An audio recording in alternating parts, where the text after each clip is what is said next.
Welcome future doctor. তো আজকে আমরা শুরু করব অ্যানিম্যাল কিংডম। তো এই চ্যাপ্টারটা কিন্তু যেমন বোঝার আছে তেমন মুখস্থ করারও আছে। তো তোমরা অবশ্যই নিজেদের এনসিইআরটিটা খুলে বসো, প্লাস একটা রাফ খাতা নিয়ে বসো।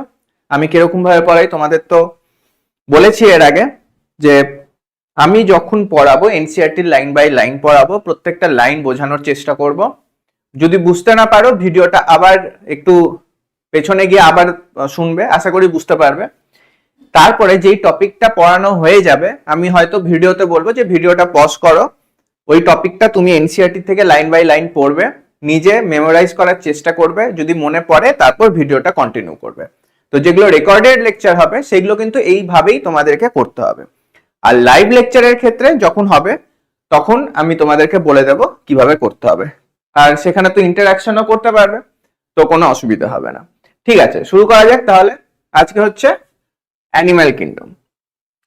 অ্যানিম্যাল কিংডমে আমরা কি জানি? এই চ্যাপ্টারটা মানে কিংডম কটা সেটা আমরা জেনেছি হচ্ছে কোন চ্যাপ্টার থেকে, বায়োলজিক্যাল ক্লাসিফিকেশন। ওখানে আমরা কি কি জেনেছি? সেখানে টোটাল আমরা দেখেছি 5টা কিংডম। কি কি কিংডম দেখেছি? মোনেরা, একটা হচ্ছে মোনেরা, প্রোটিস্টা, ফাঙ্গি, প্ল্যান্টি আর অ্যানিমেলিয়া। তো এই অ্যানিমেলিয়া যেটা বা অ্যানিম্যাল, সেটাই হচ্ছে আজকে আমরা পড়বো অ্যানিম্যাল কিংডম। তো অ্যানিম্যাল কিংডমের কি কি বৈশিষ্ট্য ছিল যেগুলো এইগুলোর মধ্যে থেকে এটাকে আলাদা করে? এক হচ্ছে এটা ইউক্যারিওটিক ছিল। আমরা জানি সেলের ওপর ডিপেন্ড করে, বিশেষ করে সেলের নিউক্লিয়াসের ওপর ডিপেন্ড করে আমরা কিন্তু ভাগ করতে পারি প্রোক্যারিওট আর ইউক্যারিওট। তো প্রোক্যারিওট যেটা, সেটা হচ্ছে একটু প্রাচীন, অর্থাৎ সেখানে কিন্তু ঠিক মতো করে নিউক্লিয়ার মেমব্রেন থাকবে না। নিউক্লিয়ার ম্যাটেরিয়াল যেগুলো যেমন হচ্ছে ডিএনএ আরএনএ, ওগুলো সাইটোপ্লাজমের মধ্যে বিক্ষিপ্ত ভাবে পড়ে থাকবে। কিন্তু ইউক্যারিওট যেটা, সেই ক্ষেত্রে আমরা দেখবো একটা ঠিকঠাক নিউক্লিয়াস থাকবে, নিউক্লিয়াসের মেমব্রেন থাকবে, নিউক্লিওলাস থাকবে, অর্থাৎ সাইটোপ্লাজমের মধ্যে নিউক্লিয়াসটা কিন্তু আলাদাভাবে স্পষ্ট বুঝতে পারবো। তো যেটা অ্যানিম্যাল কিংডম, তারা কিন্তু কি হয়? ইউক্যারিওটিক হয়। আর তারা কি ইউনিসেলুলার হয় না? জেনারেলি আমরা দেখবো অ্যানিম্যাল কিংডমের একদম প্রথম যেটা, অর্থাৎ যেটা আমরা তো জানি পৃথিবীটা কি অ্যাকচুয়ালি এভলিউশন হয়ে ধীরে ধীরে ধীরে ধীরে উন্নত হয়েছে। তো আমরা দেখবো অ্যানিম্যাল কিংডমের মধ্যে যেই সব ফাইলাম গুলো পড়ছে সেগুলোর প্রথম থেকে কিছু কিছু বৈশিষ্ট্য অ্যাডভান্স হতে থেকেছে, আর নতুন নতুন নতুন নতুন ফাইলাম কিন্তু তৈরি হতে থেকেছে। হ্যাঁ, তো সেইটাই আমরা দেখবো। তাহলে টোটাল অ্যানিমেলের বৈশিষ্ট্য যেটা আমি বলছিলাম, টোটাল অ্যানিমাল মানে যেটার মধ্যে যেই অ্যানিমেল কিংডমে সবার মধ্যে আমরা যা দেখতে পাবো সেটা কি? এক হচ্ছে এরা ইউক্যারিওট হবে, দুই হচ্ছে এরা মাল্টি সেলুলার হবে, ইউনিসেলুলার কিন্তু নয়। তিন কি? এদের সেল ওয়াল থাকবে কি থাকবে না? তোমরা বলো। এদের সেল ওয়াল থাকবে না। আমরা যেমন অ্যানিমেল, আমাদের সেল ওয়াল রয়েছে? নেই। তো অ্যানিমেল কিংডমেরও কিন্তু কারোর সেল ওয়াল থাকবে না।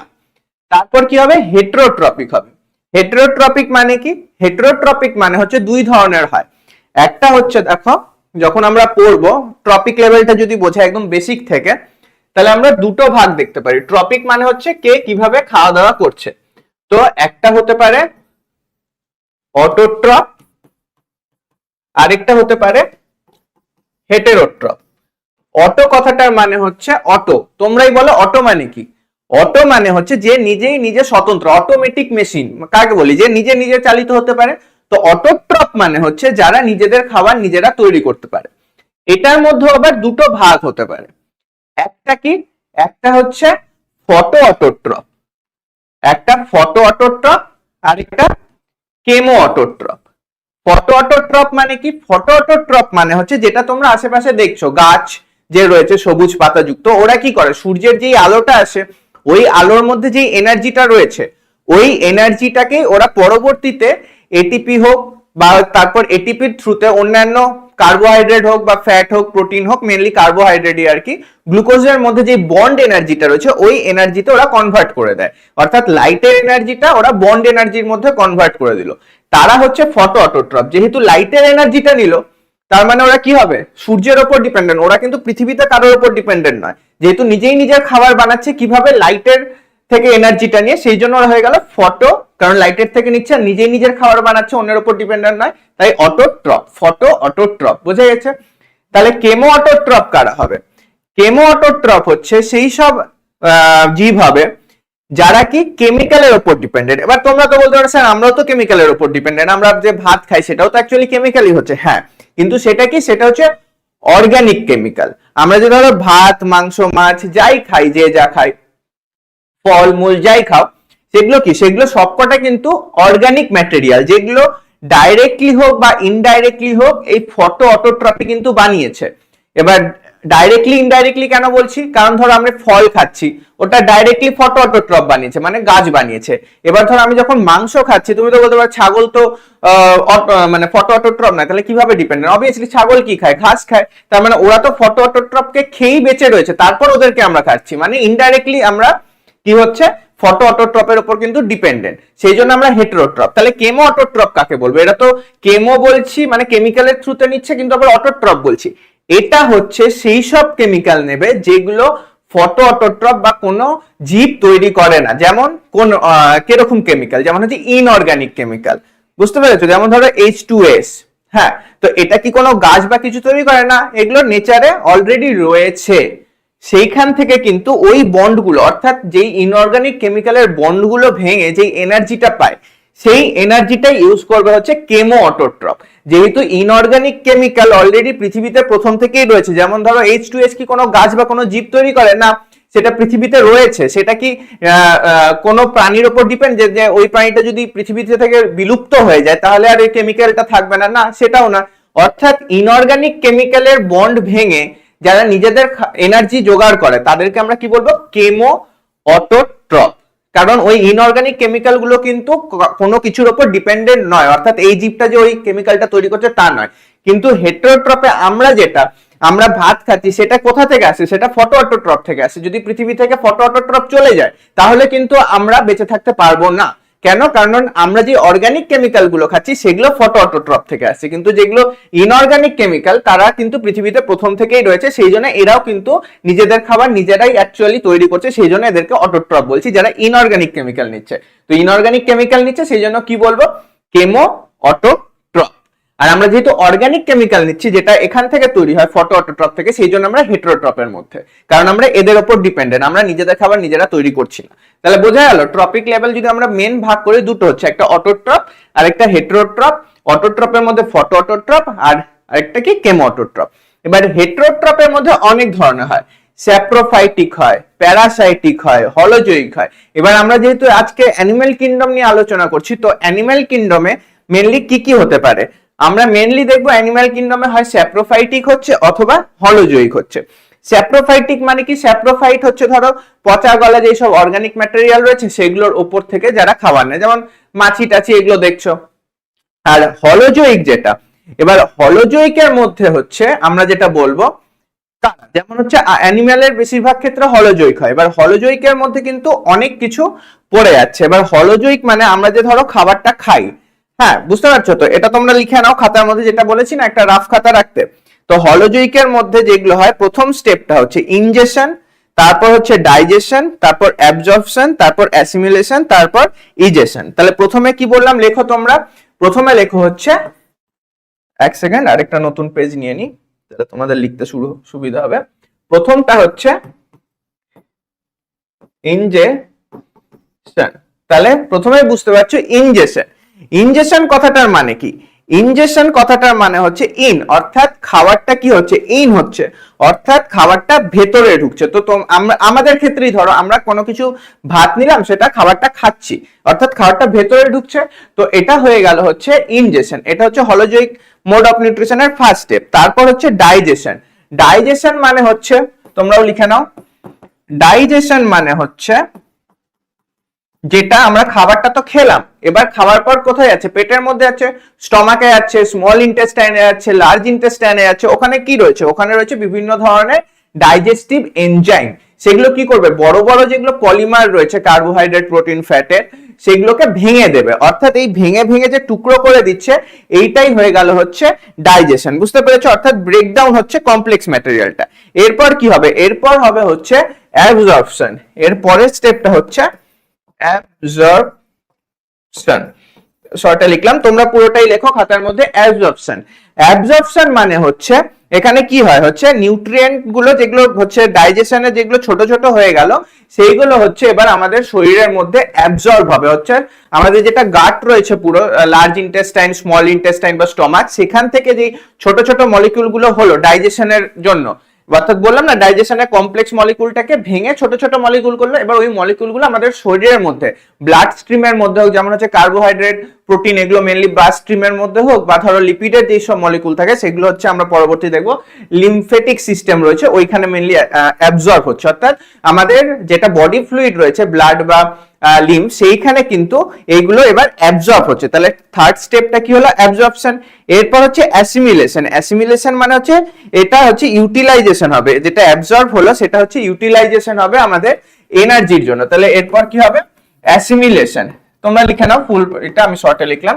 এরপর হচ্ছে অ্যাসিমিলেশন। তাহলে এই যে অ্যাবজর্পশনটা হলো যেই মলিকুল গুলো, ধরো কার্বোহাইড্রেট, প্রোটিন, ফ্যাটের যে মনোমার গুলো, সেগুলো এবার কি হবে, ওই মনোমার থেকে আমরা সেটাকে ইউজ করে এনার্জি পাবো, অথবা যেসব কাজে লাগানোর সেটা আমাদের ধরো এনার্জি প্রডিউস হতে পারে, বডি বিল্ড মানে বডি তৈরির কাজে লাগতে পারে, বা ধরো গ্রোথ, রিপেয়ার এইসবের কাজে লাগতে পারে। আর লাস্টে কি হচ্ছে, ইজেশন। ইজেশন মানে হচ্ছে ধরো যেই খাবারটা আমাদের কি হলো হচ্ছে কিছু, সব খাবার তো আর আমরা অ্যাবজর্ব করি না, সব খাবার তো আর অ্যাবজর্পশন হয় না, কিছু পরিমাণে যেটা অপাচ্য খাবার রয়েছে বা ধরো যেটা আমাদের ডাইজেস্ট হলো না, সেটা কি হচ্ছে, সেটা ফিকাল ম্যাটারের থ্রু, অর্থাৎ যেটাকে আমরা পটি বলি, পটি করার থ্রুতে বেরিয়ে যায়, সেইটা হচ্ছে ইজেশন। তাহলে এই যে স্টেপ গুলো হলো, এই পুরো স্টেপ গুলোকে আমরা কি বলি, হলোজয়িক মোড অফ নিউট্রিশন। তাহলে প্রথমটা কি হলো, ইনজেকশন, তারপর ডাইজেশন, তারপর অ্যাবজর্পশন, তারপর অ্যাসিমিলেশন, তারপর হচ্ছে ইজেশন। তাহলে ইনজেকশনে কি হলো, খাবারটা খেলাম। ডাইজেশনে কি হলো, যে খাবারটা খেয়েছি ওটা তো অ্যাকচুয়ালি কমপ্লেক্স বড় মলিকুল, তো সেইটা হচ্ছে বিভিন্ন এনজাইম দিয়ে ছোট ছোট মনোমারে ভাগ হয়ে গেল। তারপরে এই মনোমার গুলো কি হচ্ছে আমাদের শরীরের মধ্যে ব্লাড স্ট্রিমের মধ্যে হোক বা লিমফ্যাটিক সিস্টেমের মধ্যে হোক, যেমন হচ্ছে কার্বোহাইড্রেট, প্রোটিন হলে মেইনলি ব্লাড স্ট্রিমে হচ্ছে, আর যদি ফ্যাটের জিনিসপত্র হয় তাহলে লিমফ্যাটিক্স এর মধ্যে হচ্ছে, তো সেখানে অ্যাবজর্ব হয়ে গেল। তারপরে কি হচ্ছে, যেগুলো অ্যাবজর্ব হলো সেগুলোর থেকে আমরা হয় এনার্জি তৈরি করতে পারি, অথবা আমাদের গ্রোথ হতে পারে। অর্থাৎ আমরা যে লম্বা হচ্ছি, ছোটবেলায় তোমরা ছিলে এইটুকুনি, তারপর ধীরে ধীরে বড় হচ্ছে, তো বড় হলে তো কেন হচ্ছে, এই খাবারগুলো যে খাচ্ছি ওগুলোই তো অ্যাকচুয়ালি আমাদের শরীরটাকে গ্রো করছে না, আমাদের শরীরটাকে তৈরি করছে। তো সেগুলো হচ্ছে অ্যাসিমিলেশন। তার মানে এটা খাবার এনার্জিটা পাওয়া হোক বা খাবার গঠন করা, সেগুলো যে ইউটিলাইজ করছি সেটা হচ্ছে অ্যাসিমিলেশন। আর যেই খাবারটা আমাদের অপাচ্য হয়ে থেকে গেল হচ্ছে লার্জ ইন্টেস্টাইনের মধ্যে, সেটা পরবর্তীতে কি হবে, পটির মাধ্যমে যে বেরিয়ে যাচ্ছে সেটাকে আমরা বলছি ইজেশন। তাহলে বুঝতে পারলে এই প্রত্যেকটা স্টেপ যে হচ্ছে এই পুরোটাকে আমরা বলছি হলোজয়িক মোড অফ নিউট্রিশন, যেটা অ্যাকচুয়ালি আমরা কি হেটারোট্রপের মধ্যে পড়বো। তো এইবার আমরা চলে আসি মেন যেটা অ্যানিমেল কিংডম চ্যাপ্টারটাতে। এইবার আমাদের অ্যাকচুয়ালি চ্যাপ্টারটা শুরু হবে। তো এতক্ষণ জাস্ট বললাম যে অ্যানিমাল জিনিসটা কি, সেটা হালকা আইডিয়া দিলাম। এইবার আমরা দেখবো হচ্ছে অ্যানিমাল যে রয়েছে এখানে কি বলেছে, in spite of difference in structure and form of different animal, there are fundamental features common to various individual in relation to। এবার এখানে কি বলেছে, আমরা যে চারিদিকে দেখছি, ধরো একটা কুকুর দিয়ে দিলাম, একটা বিড়াল দিয়ে দিলাম, তো ওদের মধ্যে অনেক ডিফারেন্স তোমরা দেখেই বলতে পারবে যে বিড়ালটা জেনারেলি ছোট হয়, কুকুর বড় হয়, বিড়ালের মুখটা একটু থ্যাবড়া টাইপের হয়, কুকুরের হচ্ছে এরকম হয়। তো ঠিক আছে, সে কুকুর ঘেউ ঘেউ করে, বিড়াল মেউ করে, অনেক ডিফারেন্স থাকে। কিন্তু এখানে যেটা বলেছে যে ডিসপাইট দা বিভিন্ন ধরনের ডিফারেন্ট অ্যানিমেলের আলাদা ফান্ডামেন্টাল ফিচার্স, কিন্তু এখানে কি বলছে, ইনস্পাইট দ্য ডিফারেন্সেস থাকা সত্ত্বেও কিছু কিছু ফান্ডামেন্টাল ফিচার্স কিন্তু কমন হয়। যেমন ভেরিয়াস ইন্ডিভিজুয়াল, যেমন এবার আমি বলি যে কি কি কমন আছে, দুজনের চারটে পা রয়েছে, লেজ রয়েছে, ম্যামারি গ্ল্যান্ড রয়েছে, সব থেকে বড় কথা, তাছাড়া কি রয়েছে, দুজনেরই কিন্তু লোম রয়েছে গায়ে। তো এগুলো কিন্তু কমন ফিচার বিড়াল আর কুকুরের। তো এখানে সেটাই বলেছে যে ডিফারেন্স যেমন রয়েছে তেমন কিছু কমন ফান্ডামেন্টাল ফিচারও রয়েছে to various individual in relation to the arrangement of cell. এবার কি কি বলেছে, এবার আমরা যে অ্যানিমেল কিংডমের মধ্যেও যেই ভাগগুলো করব পরবর্তীতে আমরা কি দেখব, এই যে এই জায়গাটায় যেমন দেখছি যে অ্যানিমেল কিংডমের মধ্যে এতগুলো কিন্তু ফাইলাম রয়েছে, পরিফেরা, সিলেন্টেরেটা বা নিডারিয়া, টিনোফোরা থেকে শুরু করে একদম কর্ডাটা পর্যন্ত। তো এই ভাগগুলো যে করেছি আমরা কিসের ভিত্তিতে ভাগগুলো করছি সেটা হচ্ছে প্রশ্ন, এটা কিসের ভিত্তিতে ভাগ করছি। তো ওই ভাগগুলো আমরা মেইনলি করেছি কি অ্যারেঞ্জমেন্ট অফ সেল, অর্থাৎ আমরা কি জানি, আমরা জানি যে অনেকগুলো সেল যখন একসাথে কাজ করছে, অনেকগুলো সেল যখন ধরো একসাথে কাজ করে কোন একটা কাজ করে তখন সেইটাকে আমরা কি বলি, সেই স্ট্রাকচারটাকে টিস্যু।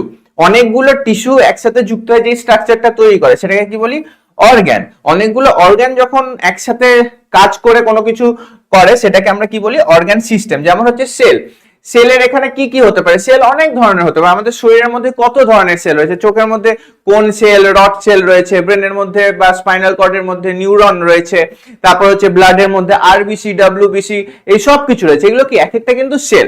তো এইটাই হচ্ছে সেল হয়ে গেল। এবার অনেকগুলো সেল দিয়ে কি টিস্যু তৈরি হবে, টিস্যু তৈরি হয় মেনলি হচ্ছে আমাদের শরীরের মধ্যে আমরা দেখবো 4 ধরনের মেনলি টিস্যু রয়েছে। তো সেটা আমরা অন্য চ্যাপ্টারটায় দেখবো।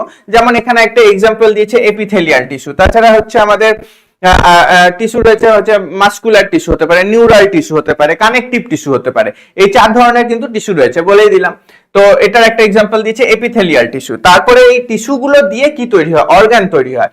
হ্যাঁ, অনেকগুলো অর্গান দিয়ে কি তৈরি হয়, অর্গান সিস্টেম। যেমন হচ্ছে রেসপিরেটরি সিস্টেম দিয়েছে, ঠিক তেমন ভাবে ডাইজেস্টিভ সিস্টেম দিয়েছে। তো ডাইজেস্টিভ সিস্টেমে কি কি অর্গান রয়েছে, মাউথ রয়েছে, ইসোফেগাস থাকবে, ইসোফেগাসের পরে এই পেটের এখানটা কি রয়েছে, স্টমাক রয়েছে, তারপর স্টমাকের পর কি রয়েছে, স্মল ইন্টেস্টাইন রয়েছে, তারপর সেটা লার্জ ইন্টেস্টাইনে গেছে। তার মানে কি এতগুলো অর্গান একে অপরের সাথে একসাথে কাজ করছে। যখন এগুলো একসাথে কাজ করে যেটা তৈরি করবে সেটাকে বলবো অর্গান সিস্টেম। অবভিয়াসলি আমি বলবো না যে লাংস এর সাথে স্টমাক অর্গান সিস্টেম করবে, না, যার ডাইজেস্টিভ সিস্টেম যেটা একে অপরের সাথে কানেক্টেড রয়েছে। লাংসের কথা যদি আমি বলি তাহলে সেটা কাদের সাথে বলবো, সেটা বলবো হচ্ছে নাকের সাথে শুরু করে পুরো লাংসের মধ্যে, ট্র্যাকিয়া থেকে শুরু করে ট্র্যাকিয়া, ব্রঙ্কাস, ব্রঙ্কিওল, অ্যালভিওলাই, ওই সব কিছু চলে আসবে তখন। হ্যাঁ, তো ওটা হয়ে গেল আমাদের রেসপিরেটরি সিস্টেমের মধ্যে। তারপর কি হয়, এবার অনেকগুলো অর্গান সিস্টেম দিয়ে, যেমন ধর মানুষ কি digestive system, nervous system, respiratory system, circulatory সিস্টেমে অনেক কিছু অর্গান সিস্টেম দিয়ে একটা পুরো মানুষ তৈরি হচ্ছে। তাহলে সেটাকে আমরা কি বলবো, অর্গানিজম। তাহলে একটা মানুষ যে তৈরি হলো সেটা কি, আমি হচ্ছে একটা অর্গানিজম। তারপরে একটা অর্গানিজম যখন অনেকগুলোর সাথে থাকে, অর্থাৎ অনেকগুলো মানুষ যখন একসাথে থাকে সেটাকে আমরা কি বলি, পপুলেশন। এবার এই পার্টটা আমরা আজকে মেনলি এইটুকুনি দেখবো, মানে অ্যানিমাল কিংডমের মধ্যে এটাই দরকার। এবার এটা চলে যাচ্ছে আবার ইকোলজি 12 এর লাস্টের ইউনিটটা, এনসিইআরটি তে যেটা রয়েছে। অনেকগুলো অর্গানিজম যদি একসাথে হয় সেটাকে কি বলি, পপুলেশন। অনেকগুলো পপুলেশন যদি একসাথে হয় সেটাকে কি বলবো, কমিউনিটি। অনেকগুলো কমিউনিটি একসাথে হলে সেটাকে কি বলবো, ইকোসিস্টেম। ইকোসিস্টেম একসাথে হলে কি বলবো, পুরো আমাদের যে পৃথিবীটা রয়েছে, অর্থাৎ যেখানে যেখানে জীব রয়েছে সেইটাকে আমরা বলবো হচ্ছে বায়োস্ফিয়ার। বুঝতে পেরেছো? তো মেইনলি আজকে যেটা দরকার সেটা হচ্ছে আমাদের দরকার জানা শুধু এটাই, যে অনেকগুলো যদি সেল একসাথে যুক্ত হয়ে একসাথে কাজ করে একই ধরনের কাজ, সেটাকে আমরা কি বলবো, সেটাকে বলবো টিস্যু। অনেকগুলো টিস্যু যদি যুক্ত হয়ে এক ধরনের কাজ করে সেটাকে বলবো অর্গান। অনেকগুলো অর্গান যদি যুক্ত হয়ে একটা কাজ করতে হেল্প করছে, একে অপরের সাথে কানেক্ট রয়েছে, তাহলে সেটাকে বলবো অর্গান সিস্টেম। আর অনেকগুলো অর্গান সিস্টেম দিয়ে তৈরি হয় অর্গানিজম। তো এইখানে ওটাই বলেছে যে আমরা কি কি দেখছি, যে অ্যারেঞ্জমেন্ট অফ সেল, সেলটা কিভাবে অ্যারেঞ্জ রয়েছে, বডি সিমেট্রি দেখছি, নেচার অফ সিলোম দেখছি। এবার তোমরা বলবে স্যার সিলোম কি, বডি সিমেট্রি কি, সবকিছু আসছে ধীরে ধীরে। হ্যাঁ, প্রত্যেকটা লাইন, প্রত্যেকটা ওয়ার্ড আমি বুঝিয়ে দেবো তোমাদেরকে। প্যাটার্ন অফ ডাইজেস্টিভ, মানে এবার যেটা আমি বললাম যে ডাইজেস্টিভের প্যাটার্ন কি একদম প্রথমেই বললাম, কেউ স্যাপ্রোফাইটিক হতে পারে, কেউ হলোজয়িক হতে পারে। হলোজয়িকের বললাম যে কি কি রয়েছে, কি ধরনের এইগুলো রয়েছে, স্টেপগুলো, ইনজেকশন, ডাইজেশন, অ্যাবজর্পশন, অ্যাসিমিলেশন। হ্যাঁ, তারপরে আর কি রয়েছে, যে প্যাটার্ন অফ, এটা হলো সার্কুলেটরি আর রিপ্রোডাক্টিভ সিস্টেম কিরকম। তো এগুলোর কিন্তু এক এক জনের আলাদা আলাদা আলাদা আলাদা হয়। যেমন তোমরাই ভেবে দেখো না, একদম বেসিক এক্সাম্পল দিয়ে ভাবো। তোমরা ভাবো যে যেমন ধরো মানুষের বাচ্চা, তুমি কি শোনো যে মানুষের বাচ্চা শীতকালে বেশি হয় বা গরমকালে বেশি হয়? না, আমাদের কিন্তু রিপ্রোডাক্টিভ সিস্টেমটা ওরকম নয়, আমাদের মেনস্ট্রুয়াল সাইকেল হয়। কিন্তু ধরো যাদের স্ট্রেস সাইকেল হয় বা ওদের কিন্তু একটা সিজনাল ব্রিডার। যেমন ধরো বলছি কুকুরের বাচ্চা কি তোমরা কখনো দেখবে যে ধরো কোন সময়টা, বেশিরভাগ সময়টা দেখবে শীতকালের যা শুরু হচ্ছে সেই সময় দেখবে। তোমরা কিন্তু দেখবে না যে একদম গরমের মধ্যে রাস্তার কথা বলছি অবভিয়াসলি, নইলে সাধারণ যেগুলো মানুষ ব্রিড করে সেগুলো তো আর ন্যাচারাল না, আমি ন্যাচারাল যেগুলো হয় সেগুলো বলছি। তো তো অনেকের দেখবে সিজনাল ব্রিডার হয়, কেউ হচ্ছে কোনো সিজনাল নয়, সব সময় হতে থাকে, যেমন মানুষ। তো রিপ্রোডাক্টিভ সিস্টেমেরও বিভিন্ন ধরনের ভাগ রয়েছে। তো এই সবগুলো যে ডিফারেন্স গুলো আমি বললাম, এই সব কিছুর উপর ডিপেন্ড করে কে কিরকম কার মতো, তো সেইভাবে যে আমরা ভাগগুলো করেছি সেইটাই হচ্ছে অ্যাকচুয়ালি আমরা শিখবো এই অ্যানিমেল কিংডম চ্যাপ্টারটাতে। চ্যাপ্টার কিন্তু এখনো শুরু হয়নি, এখন শুরু হবে। হ্যাঁ, এইবার শুরু হচ্ছে। দেখো এবার এখানে যে ফিচার্স গুলো বললাম, যে cell arrangement, body symmetry, nature, এইবার আমরা এক এক করে সেগুলো প্রত্যেকটা বুঝবো। যেমন সবার প্রথমে চলে আসছি সেলের যেই কথাটা, level of organisation. Level of organisation কিরকম হতে পারে? এবার আমি প্রথমেই কি বলেছি যে অ্যানিম্যাল কিংডমে আমরা জেনারেলি কি ইউনিসেলুলার দেখি না, কিন্তু লেভেল অফ অর্গানাইজেশনে আমরা তিনটে ওয়ার্ড পাবো, একটা হচ্ছে সেলুলার, আরেকটা হচ্ছে টিস্যু লেভেল, আরেকটা হচ্ছে অর্গান লেভেল। তো আরেকটা কি অর্গান সিস্টেম লেভেল থাকবে, আরেকটা হচ্ছে এই যে অর্গান সিস্টেম লেভেল। তাহলে চার ধরনের পাচ্ছি। কি কি? একটা হচ্ছে cellular, tissue level, organ level, organ system level. কারণ প্রথমেই বললাম সেল, সেল দিয়ে তৈরি হয় টিস্যু, টিস্যু দিয়ে তৈরি হয় অর্গান, অর্গান দিয়ে তৈরি হয় অর্গান সিস্টেম। তো এখানে যাওয়ার আগে তোমরা ভিডিওটা পজ করে তোমাদের একটা কাজ, সেটা হচ্ছে পর পর এইটা কিন্তু একটু মুখস্থ করো, কারণ এটা মুখস্থ করলে দেখবে এই লেকচারটা তোমরা দেখছো, আমি যা বলছি মন দিয়ে কথাটা শোনো, একটু টাইম লাগবে লেকচারটা দেখতে, কিন্তু এই লেকচারটা হয়ে যাওয়ার পর তোমরা দেখবে পিওয়াইকিউর যদি মানে 2018-19 পর থেকে যেগুলো নিটে প্রশ্ন এসছে, প্রত্যেকটা প্রশ্ন তোমরা করতে পারবে। তোমরা জাস্ট এই একটা লেকচার ভালো মতো আমি যেরকম ভাবে বলছি একটু টাইম নিয়ে করো। সামনে এনসিআরটিটা খোলো, নিজেদের এনসিআরটি, নিজেদের একটা রাফ খাতা রাখো। আমি প্রত্যেকটা যা যা বলছি স্টেপ ওয়াইজ করতে থাকো। জাস্ট যদি নিটের চান্স পেতে যাও, বায়োলজিতে 340-এর উপরে পেতে চাও, যা যা বলছি একদম চোখ বন্ধ করে বিশ্বাস রেখে, নিজেদের টিচারের ওপর বিশ্বাস রাখবে, বিশ্বাস রেখে পড়তে থাকো। তারপর পিওয়াইকিউ করো। লেকচারটা কমপ্লিট হয়ে গেলে নিজেরা যেটা বই রয়েছে বা নেটেও এখন পাওয়া যায়, পিওয়াইকিউ করো, তারপর না হলে আমাকে বলবে। তো তোমরা এবার যেটা করবে সেটা হচ্ছে এখানে একটু পজ করে এটা পর পর মুখস্থ করবে। পরিফেরা, পরিফেরার পর হচ্ছে নিডারিয়া বা সিলেন্টেরেটা, তারপর হচ্ছে Ctenophora, Platyhelminthes, Aschelminthes, Annelida, Arthropoda, Mollusca, Echinodermata, Hemichordata, Chordata. এগুলো পুরো পর পর মুখস্থ করবে, চোখ বন্ধ করে। Porifera, Cnidaria, Ctenophora, Platyhelminthes, Aschelminthes, Annelida, Arthropoda, Mollusca থেকে পুরো পরপর একানোডার্মা, হেমিকর্ডা, কর্ডাটা। ভিডিওটা পজ করে এটা মুখস্থ করো এখনই, পরে করবো না, এখনই করো। ভিডিওটা পজ করো। হ্যাঁ, তো তোমরা যদি ভিডিও পজ করে এটা পরপর মুখস্থ এখন করে নিয়েছো, অল দা বেস্ট, তোমরা একদম ঠিক পথেই হাঁটছো। আশা করি মুখস্থ হয়ে গেছে। একবার চোখ বন্ধ করে বলার চেষ্টা করো আমার সাথে। Porifera, Cnidaria, Ctenophora, Platyhelminthes, Aschelminthes, Annelida, Arthropoda, Mollusca, Echinodermata, Hemichordata, লাস্টে কর্ডাটা। একদম ঠিক, গুড। তো এটা মুখস্থ হয়ে গেছে। এইবার আমি যেটা বলছি সেটা হচ্ছে আমরা এগুলোকে ভাগ কিসের কিসের উপর ডিপেন্ড করে করেছি। প্রথম যেটা ভাগ করেছি সেটা হচ্ছে লেভেল অফ অর্গানাইজেশনের উপর ডিপেন্ড।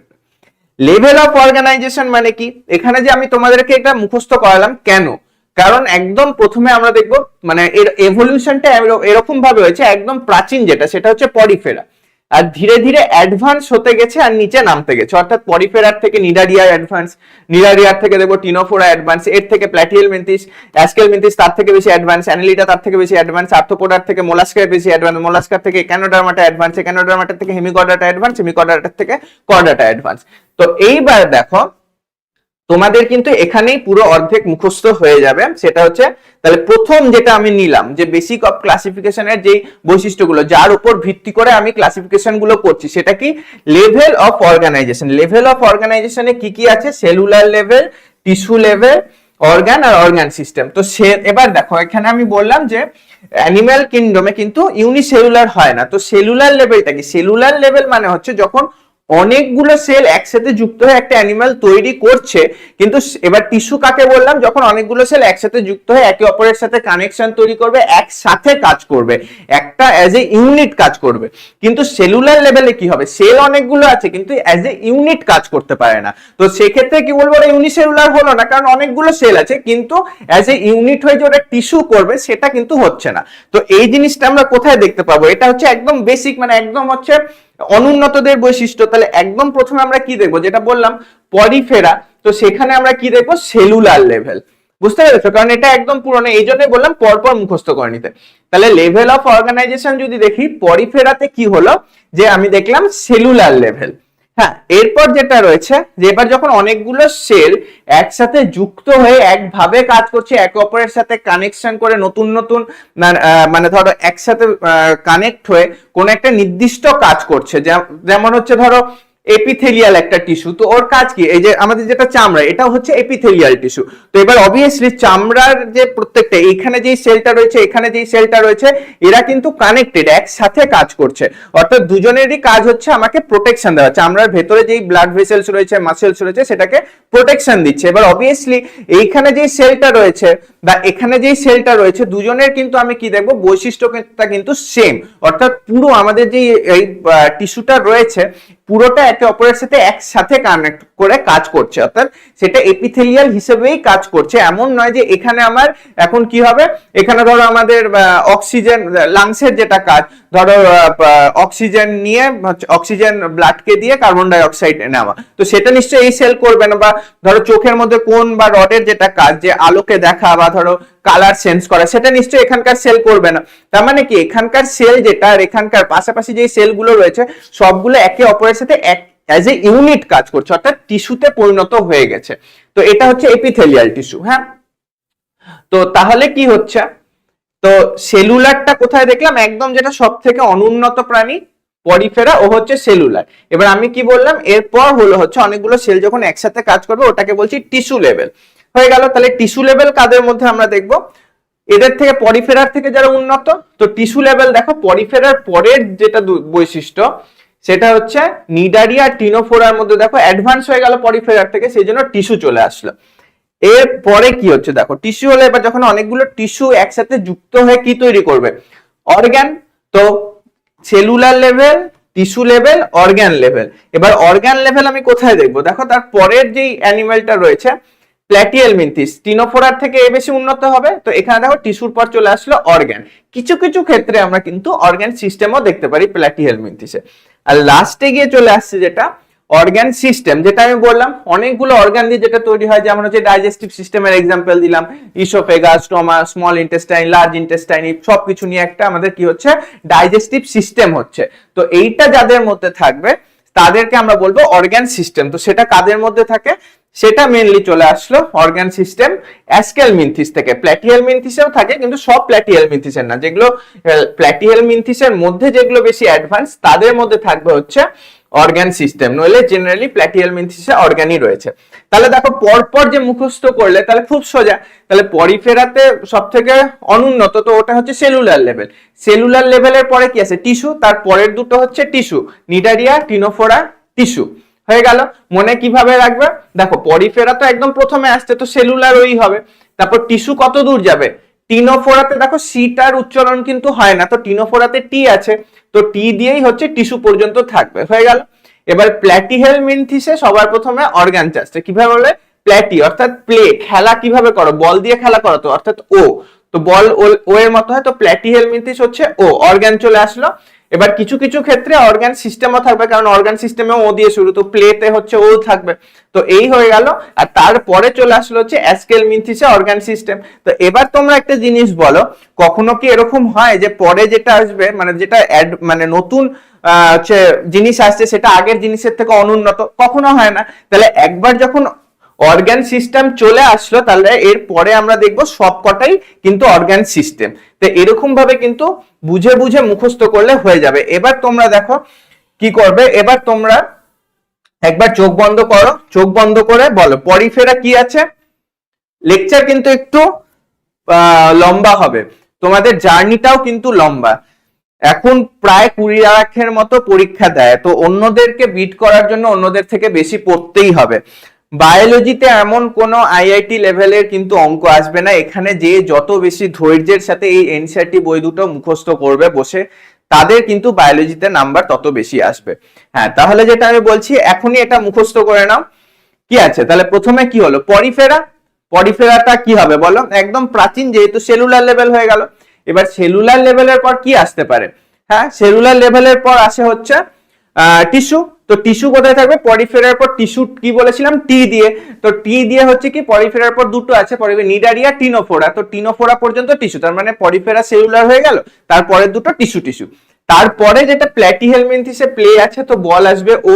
তো অর্গান সিস্টেম মেনলি, অর্গান আর অর্গান সিস্টেম দুটোই থাকে, তবে মেনলি হচ্ছে অর্গান। আর তারপর থেকে অর্গান সিস্টেম হয়ে গেল এই সবকটা অর্গান সিস্টেম। তাহলে এই লাইনটা তোমাদের কিন্তু মুখস্থ হয়ে গেল, আশা করি তাই হয়ে গেছে। এরপর হচ্ছে তাহলে একটা বৈশিষ্ট্য আমরা দেখলাম, সেটা কি? Level of organisation. কি কি হয় বলো? সেলুলার, টিস্যু, হ্যাঁ আমি শুনতে পাচ্ছি, তোমরা বলো। হ্যাঁ, সেলুলার, একদম ঠিক বলেছো। সেলুলার, টিস্যু, অর্গান, হ্যাঁ অর্গান সিস্টেম। তো এই হয়ে গেল। এরপর আরেকটা জিনিস এখানে এক্সট্রা বলেছে, সেটা হচ্ছে ওপেন টাইপ সার্কুলেটরি সিস্টেম আর ক্লোজ টাইপ সার্কুলেটরি সিস্টেম। তো এর মানে কি? সার্কুলেটরি সিস্টেম মানে হচ্ছে এই জায়গাটা দেখো, দুই ধরনের হয়, একটা ওপেন টাইপ আর একটা ক্লোজ টাইপ। এখানে কি হয়? ওপেন টাইপের ক্ষেত্রে এবার আমাদের হার্ট রয়েছে, হার্টের থেকে আর্টারি হচ্ছে রক্ত নিয়ে গেল, তারপর হচ্ছে কোন একটা অর্গানে গেল, অর্গানটাকে ঘিরে কি থাকলো? এই ক্যাপিলারি হলো, তারপর ক্যাপিলারি গুলো আবার যুক্ত হয়ে কোন ভেন হয়ে আবার হার্টে পৌঁছে গেল, এরকমই তো হয়। এই যে এটা হচ্ছে আমাদের হার্টে রক্ত আছে এখানে, যদি বুঝতে না পারো কালার চেঞ্জ করে দিচ্ছি।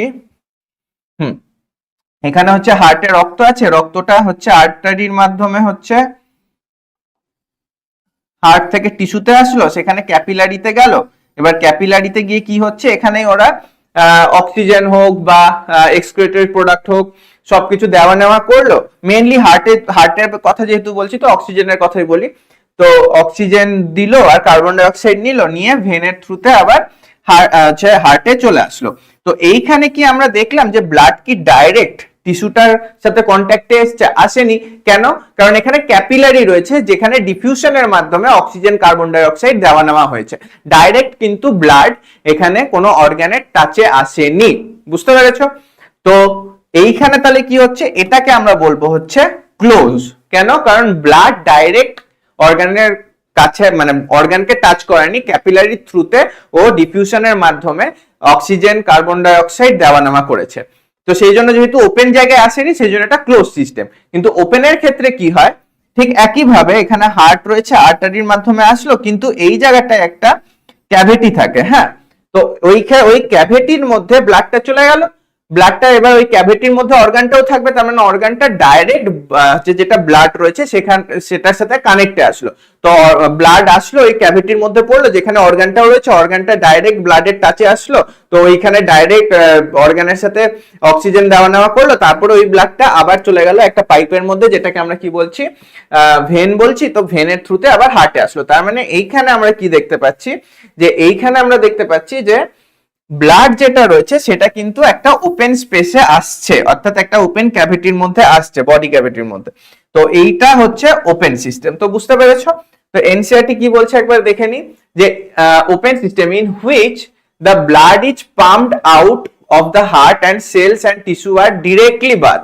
যেটা আমি বললাম যে ওখানে ডাইরেক্টলি কিন্তু ব্লাডটা কি হচ্ছে, এই যে heart and tissue and cells are directly bath in it. বুঝতে পেরেছো? ডাইরেক্টলি টাচে আসছে। কিন্তু ক্লোজে কি হচ্ছে? ক্লোজে হচ্ছে আমি ক্যাপিলারি দেখবো, তো ক্যাপিলারির থ্রুতে ওখানে, অর্থাৎ ক্যাপিলারির মধ্যেই ব্লাডটা রয়েছে, তার বাইরে আসছে না।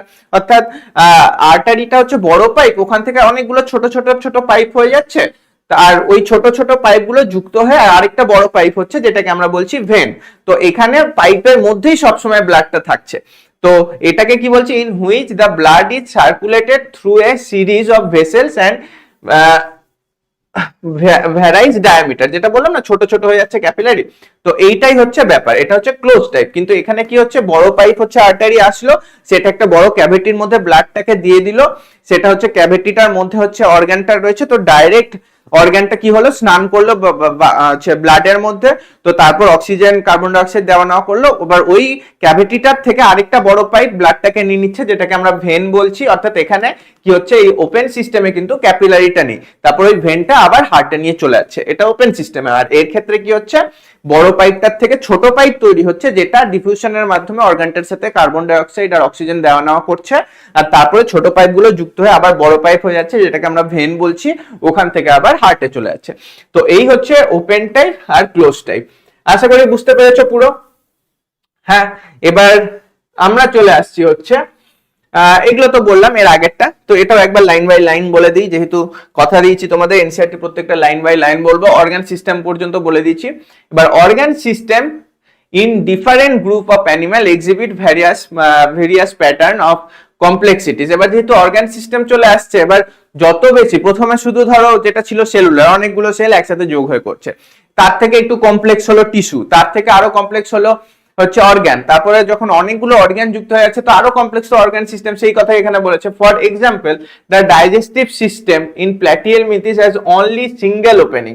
তো প্ল্যাটিহেলমিনথিস আমরা যখন দেখবো, এইখানে দেখো আমরা দেখছি যে প্ল্যাটিহেলমিনথিস কোথায়, এখানে, এখানে হচ্ছে অর্গান সিস্টেমের মধ্যে ডাইজেস্টিভ সিস্টেম যেটা, সেটা একটাই ওপেনিং, অর্থাৎ যেটা দিয়ে খাবারটা ঢুকছে, তো ওটাই বলেছে single opening to the outside of the body that serve as both mouth and Anas, অর্থাৎ যেখান দিয়ে খাবারটা ঢুকছে আর বেরোচ্ছে সেটা একটাই ওপেনিং। বুঝতে পেরেছো? অর্থাৎ যে দিক দিয়ে খায় সেই দিক দিয়ে পটি করে প্ল্যাটিহেলমিনথিস, অর্থাৎ এটা অতটাও কমপ্লেক্স হয়নি এখনো, কিন্তু পরবর্তীতে হেন্স কল্ড ইনকমপ্লিট। এবার ইনকমপ্লিট কেন বলছি, কারণ কমপ্লিট কখন বলবো, যখন আমাদের খাবারটা খাচ্ছি আর হচ্ছে যেটা অ্যানাল পোর রয়েছে সেখান দিয়ে খাবারটা, যেটা হলোজয়ীকে যেটা বললাম ইনডাইজেস্টেড ফুড, যেটা ডাইজেশন হয়নি, সেটা ইজেশন হচ্ছে কার মাধ্যমে, পুরো অ্যানাল ক্যানাল যেটা রয়েছে ওখান থেকে বেরিয়ে যাচ্ছে। তো এটা কমপ্লিট, অর্থাৎ খাবারটা একদিক দিয়ে ঢুকলো, যেটা খাবারটা হচ্ছে ডাইজেশন হলো না, সেই খাবারটা অন্য আরেকটা দিক দিয়ে বেরিয়ে গেল, সেটা হচ্ছে কমপ্লিট পুরো। আর ইনকমপ্লিট কখন বলবো, যে দিক দিয়ে খাবারটা ঢুকছে আবার সেই দিক দিয়েই বেরোচ্ছে, ওটা হচ্ছে ইনকমপ্লিট। সেই কথাটাই এখানে ওটা বলেছে। তারপরে কি বলেছে, এ কমপ্লিট ডাইজেস্টিভ সিস্টেম এই যে has to opening mouth and Anas, যেটা বললাম অ্যানাল পোর বা অ্যানাসের মাধ্যমে বেরিয়ে যায়, সেটা হচ্ছে কমপ্লিট। তারপরে সার্কুলেটরি সিস্টেমের দুটো কথা বললাম, ওপেন টাইপ আর ক্লোজ টাইপ। তাহলে বোঝা গেছে আশা করি। তাহলে এখানে আমরা কি শিখলাম, যে লেভেল অফ অর্গানাইজেশনের উপর ডিপেন্ড করে আমরা কি কি ভাগে ভাগ করতে পারি। তাহলে এটা একটা ভাগ হলো, এটা একটা ভাগ হলো, এটা হচ্ছে একটা অর্গান হলো, আর এরপরে এই সবকটা হচ্ছে অর্গান সিস্টেম। তাহলে এটা আশা করি তোমাদের এখনই মুখস্থ হয়ে গেছে। তাহলে এবার তোমরা একবার চোখ বন্ধ করে আরেকবার বলে দাও তো, সেলুলার কে, টিস্যু কে, আর অর্গান সিস্টেম কে কে? হ্যাঁ, তো যদি বলা হয়ে থাকে, এরপর আমরা চলে আসছি আরেকটা বৈশিষ্ট্য, সেটা হচ্ছে কে কিরকম দেখতে, অর্থাৎ সিমেট্রি কি। সিমেট্রি কথাটার মানে হচ্ছে বিভিন্ন ধরনের হতে পারে সিমেট্রি। একটা হচ্ছে অ্যাসিমেট্রি হতে পারে, আরেকটা রেডিয়াল সিমেট্রি হতে পারে, একটা বাইল্যাটারাল সিমেট্রি হতে পারে। এবার অ্যাসিমেট্রি মানে বুঝতেই পারছো, সিমেট্রি বায়োলজিতে কোনো কিছু আগে এ যুক্ত হয়ে গেলে ওয়ার্ডের আগে, সেটার মানে হয়ে গেল হচ্ছে ওটা আর কিন্তু মানে ওটা অপোজিট, অর্থাৎ সিমেট্রির আগে এ যুক্ত হয়েছে, তা অর্থাৎ অ্যাসিমেট্রি, অর্থাৎ সিমেট্রি নয়। ধরো আমি যদি এরকম একটা স্ট্রাকচার দিয়ে দিলাম, আমি বললাম এটাকে এমন একটা স্ট্রাকচার না, তাহলে এরকম কিছু একটা স্ট্রাকচার দিয়ে দিলাম, বললাম এটাকে এমন একটা প্লেনে কাটো যাতে দুটো সমান ভাগ হয়, কাটতে পারবে? কখনোই সম্ভব না। তো এটা হচ্ছে অ্যাসিমেট্রি। তাহলে রেডিয়াল সিমেট্রি কি হবে? রেডিয়াল সিমেট্রি হচ্ছে, যেমন ধরো এটা দিয়ে দিলাম, এটা কি, এটা রেডিয়াল সিমেট্রি। কেন? এটা যে কোনো প্লেনেই কাটো না কেন সেম, এই প্লেনে কাটলেও সমান দুভাগ হবে, এই প্লেনে কাটলেও হবে, এই প্লেনে কাটলেও হবে। যেমন ফুটবল, যে কোনো দিক দিয়েই কাটো না কেন, মাঝখানের পয়েন্টটা যদি সেম থাকে, এরকম এরকম এরকম, তাহলে সবগুলোই সেম। বা ধরো যেটা হচ্ছে এই টাইপের স্ট্রাকচার যদি থাকে, এর ক্ষেত্রেও কিন্তু সেম, এরকম প্লেনে কাটলেও সেম হবে, এরকম প্লেনেও যদি আমি এরকম ভাবে কাটি সেম হবে, এরকম প্লেনেও যদি কাটি, অর্থাৎ এই ধরনের প্লেন আর কি, এরকম প্লেনও যদি থাকে তাও সমান হবে, আবার মাঝখান থেকে কাটলেও সমান হবে। তো এইগুলো কি হয়ে গেল, যে কোনো প্লেনে কাটলেই যখন সমান হচ্ছে সেটা হচ্ছে রেডিয়াল সিমেট্রি। বুঝতে পেরেছো? তারপরে যেটা আসছে সেটা হচ্ছে বাইল্যাটারাল সিমেট্রি। এবার বাইল্যাটারাল সিমেট্রি মানে হচ্ছে যে কোনো একটা প্লেনে কাটলেই কিন্তু ওটা সমান হবে। হ্যাঁ, এবার যেমন ধরো হচ্ছে আমি মানুষ, এবার এটা যদি আমি আঁকি নিজেকে, এখানে এই হচ্ছে আমি নিজেকে আঁকলাম, তো এবার এটাকে কিভাবে কাটলে সমান হবে, শুধুমাত্র কিন্তু এই প্লেনটা যে রয়েছে, আমি ধরো এই পেনটা যদি আমার চাকু হয়, আমি যদি এরকম ভাবে কাটি, চাকুটা ধরে এরকম ভাবে পুরো যদি কাটি, তাহলেই কিন্তু এটা একমাত্র সমান হচ্ছে। এরকম ভাবে প্লেনে কাটলে কিন্তু এটা একমাত্র সমান হবে, এরকম ভাবে কাটলে সমান হবে, নিচে পা আছে উপরে পা কই, সমান তো হচ্ছে না, সিমেট্রি তো হচ্ছে না। শুধুমাত্র এই এরকম ভাবে যদি কাটি তাহলেই সমান হবে, তাহলে দুই দিকে সব সমান সমান করে যাচ্ছে শুধু এই প্লেনটাতে কাটলে। অর্থাৎ যেই প্লেনে কাটলে শুধুমাত্র দুটো অর্থাৎ অর্থাৎ দুটো ল্যাটেরাল দিক আমি সমান সমান পাচ্ছি, সেটাকেই আমরা বলবো বাইল্যাটেরাল সিমেট্রি। কেন নাম হলো বুঝতে পারলে তো, দুটো ল্যাটেরাল দিক সমান পাচ্ছি, হ্যাঁ সেই জন্য এটা হয়ে গেল বাইল্যাটেরাল সিমেট্রি।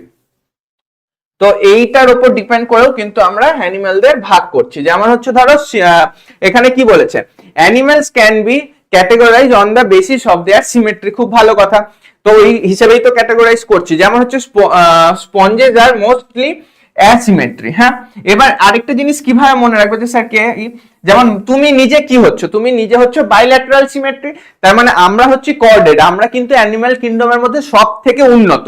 তার মানে যত বেশি ধীরে ধীরে উন্নত হবে তত আমরা বাইল্যাটেরালের দিকে যাব, এরকম ভাবে মনে রাখো, প্র্যাকটিক্যালি ভাবে ভাবো, মনে থাকবে। হ্যাঁ, তার মানে বাইল্যাটেরালটা হচ্ছে উন্নতর বৈশিষ্ট্য, তার মানে যে সব থেকে অনুন্নত সে হচ্ছে কি অ্যাসিমেট্রি, তারপরে যখন একটু উন্নত হবে সে হবে রেডিয়াল সিমেট্রি, আর তার থেকেও বেশি যখন উন্নত হবে ওটা হবে একদম ঠিক বাইল্যাটেরাল সিমেট্রি। তাহলে এইখানে তোমরা দেখো একটা জিনিস যে স্পঞ্জেস আর অ্যাসিমেট্রিক্যাল, অর্থাৎ কোন নির্দিষ্ট প্লেনে কাটলে কিন্তু দুটো সিমেট্রি আমরা পাচ্ছি না, সমান সমান পাচ্ছি না। Any plane that passes through the center does not divide them into equal halves। বুঝতে পেরেছো, দুটো ইকুয়াল ভাবে ভাগ করছে না। when any plane passing through the center axis of halves it is called radial। যখন when any plane, যখন যে কোনো প্লেন দিয়ে কাটলেই passing through the center, যেটা সেন্টার দিয়ে যাচ্ছে, যখন দুটো সমান ডিভাইড করছে, দুটো আইডেন্টিক্যাল হাফস, যে কোনো প্লেনে, যেটা আমি বললাম ফুটবলের ক্ষেত্রে হচ্ছে, যে কোনো প্লেনেই যখন তুমি কাটছো না কেন সব সময় দুটো সমান ভাগ হচ্ছে, সেটা কি হয়ে যাবে, রেডিয়াল সিমেট্রি। ওটা এখানে বলেছে। আর তারপরে এক্সাম্পলও দিয়েছে, সিলেন্টেরেটা হচ্ছে টিনোফোরা, একাইনোডার্মাটা, এগুলো। আর তারপরে যেটা বলেছে অ্যানিমেল লাইক অ্যানিলিডা, আর্থ্রোপোডা, এদের ক্ষেত্রে একটা ডিভাইড মানে একটা প্লেনে কাটলেই দুটো আমরা ল্যাটারালি সিমেট্রি পাই। মাঝখান থেকে যেমন আমাকে যদি এখান থেকে কেটে দাও তো অবভিয়াসলি সমান সমান পাবো না। হ্যাঁ, বুঝতে পেরেছো তো। তাহলে কি হচ্ছে, এইটা হয়ে গেল বাইল্যাটারাল। শুধুমাত্র এই প্লেনে যদি আমি এরকম ভাবে কাটি তবেই আমি দুদিকটা সমান পাচ্ছি, এটা হচ্ছে বাইল্যাটারাল, যেটা হচ্ছে আমরা। এবার কিছুটা ছবি দিয়ে বোঝা যাক এখানে, সেটা হচ্ছে দেখো এই যে রেডিয়াল সিমেট্রির ক্ষেত্রে কি হচ্ছে দেখো, যেমন হচ্ছে এটা একটা অ্যানিমাল রয়েছে, এখানে তোমরা স্পষ্টই দেখতে পাচ্ছ এই প্লেনে যদি কাটে তাহলেও কিন্তু সমান হচ্ছে। তারপরে ধরো যদি এই প্লেনটাতে কাটে তাহলেও সমান হচ্ছে, আবার যদি এই প্লেনে কাটে তাহলেও কিন্তু সমান হচ্ছে। তার মানে দেখো যে তিনটে প্লেনে এখানে কেটেছে, যে কোনো প্লেনে কাটলেই কিন্তু এটা সমান হচ্ছে। এটা তাহলে কি হবে, এটা হচ্ছে রেডিয়াল সিমেট্রি, যেটা ফুটবলের ক্ষেত্রেও হয়, রেডিয়াল সিমেট্রি। বুঝতে পেরেছো। বাইল্যাটারাল কি হবে, যেমন এখানে একটা অ্যানিমাল দিয়েছে, একে দেখো শুধুমাত্র এই প্লেনে কাটলেই কিন্তু সমান হচ্ছে। তুমি দেখো এই প্লেনে কাটো সমান হবে, সামনে এই দুটো আছে, পেছনে কই নেই তো, সামনে মাথা আছে, পেছনে কই নেই তো। তার মানে এই হয়ে গেল ব্যাপার। তারপর হচ্ছে এর ক্ষেত্রে দেখো, এর কিন্তু অনেকগুলো প্লেনে কাটলেই সমান সমান হচ্ছে, বুঝতে পারছো। এই প্লেনে কাটলেও সমান হচ্ছে, এই প্লেনে কাটলেও সমান হচ্ছে। হ্যাঁ, তার মানে কি হচ্ছে, এটাও হয়ে গেল রেডিয়াল সিমেট্রি। হ্যাঁ, আর যেটা এখানে একটা মৌমাছি না মানে এমনি মাছিটি দিয়েছে, শুধুমাত্র এই প্লেনে কাটলেই সমান হবে, এরকম ভাবে কাটো সমান হচ্ছে, এরকম হচ্ছে না, এরকম ভাবে কাটো সমান হচ্ছে না, শুধুমাত্র এই প্লেনে কাটলেই সমান হবে। তার মানে এটা হয়ে গেল বাইল্যাটারাল সিমেট্রি। বুঝতে পেরেছো। তো এবার দেখা যাক তাহলে কি হবে, যে যারা অনুন্নত তাদের হবে হচ্ছে অ্যাসিমেট্রি, তাদের থেকে যারা একটু একটু উন্নত তাদের হবে হচ্ছে রেডিয়াল সিমেট্রি, আর যারা হচ্ছে একদম উন্নত তারা হচ্ছে যেমন হচ্ছে মানুষ, তাদের হবে বাইল্যাটারাল সিমেট্রি। তো এবার এখানে দেখো সিমেট্রি পরিফেরার ক্ষেত্রে অ্যাসিমেট্রি, মানে নির্দিষ্ট কিছু নেই, তো সেই জন্য এখানে কি লিখেছে ভেরিয়াস, মানে যে কোনো কিছু হতে পারে, ভেরিয়াস। তারপরে দেখো এই নিডারিয়া টিনোফোরা হয়ে গেল রেডিয়াল সিমেট্রি। হ্যাঁ, তার মানে যারা টিস্যু হচ্ছে তারা রেডিয়াল সিমেট্রি। আর তারপরে দেখো প্ল্যাটিয়েল মিন্থিস চলে আসলো, ওখান থেকে বাইল্যাটারাল সিমেট্রি, পুরো বাইল্যাটারাল সিমেট্রি, শুধুমাত্র এখানে একাইনোডার্মাটা ছাড়া। এটা কিন্তু মনে রাখবে তোমরা, বইয়ের মধ্যে এনসিইআরটি নিশ্চয়ই খোলা আছে, এই জায়গাটা তোমরা স্টার দিয়ে দাও, কারণ হুট করে এখানে মাঝখানে রেডিয়াল চলে এসছে, bilateral bilateral bilateral bilateral radial, আবার বাইল্যাটারাল বাইল্যাটারাল। এবার তোমরা বলছো যে স্যার এটা এরকম কেন হলো, এ তো উন্নত। হ্যাঁ এরকম হলো, কিন্তু এই যে প্রথম থেকেই রেডিয়াল তা কিন্তু নয়। অ্যাকচুয়ালি একাইনোডার্মাটার যেটা লার্ভা হয় না, তারা কিন্তু বাইল্যাটারালই হয়, অর্থাৎ এরা যখন ধীরে ধীরে বড় হচ্ছে তখন এদের মধ্যে চেঞ্জটা আসে আর এরা হয়ে যায় রেডিয়াল। তাহলে রেডিয়াল কে কে হলো? রেডিয়াল হলো হচ্ছে ওপরে এই নিডারিয়া টিনোফোরা, আর যেটা বড় হয়ে যাওয়া একাইনোডার্মাটা, অর্থাৎ অ্যাডাল্ট একাইনোডার্মাটা কিন্তু রেডিয়াল। মনে থাকবে তাহলে, এখনই মুখস্থ হয়ে গেল এটা। তাহলে একবার বলো তো যে লেভেল অফ অর্গানাইজেশন কি কি ছিল।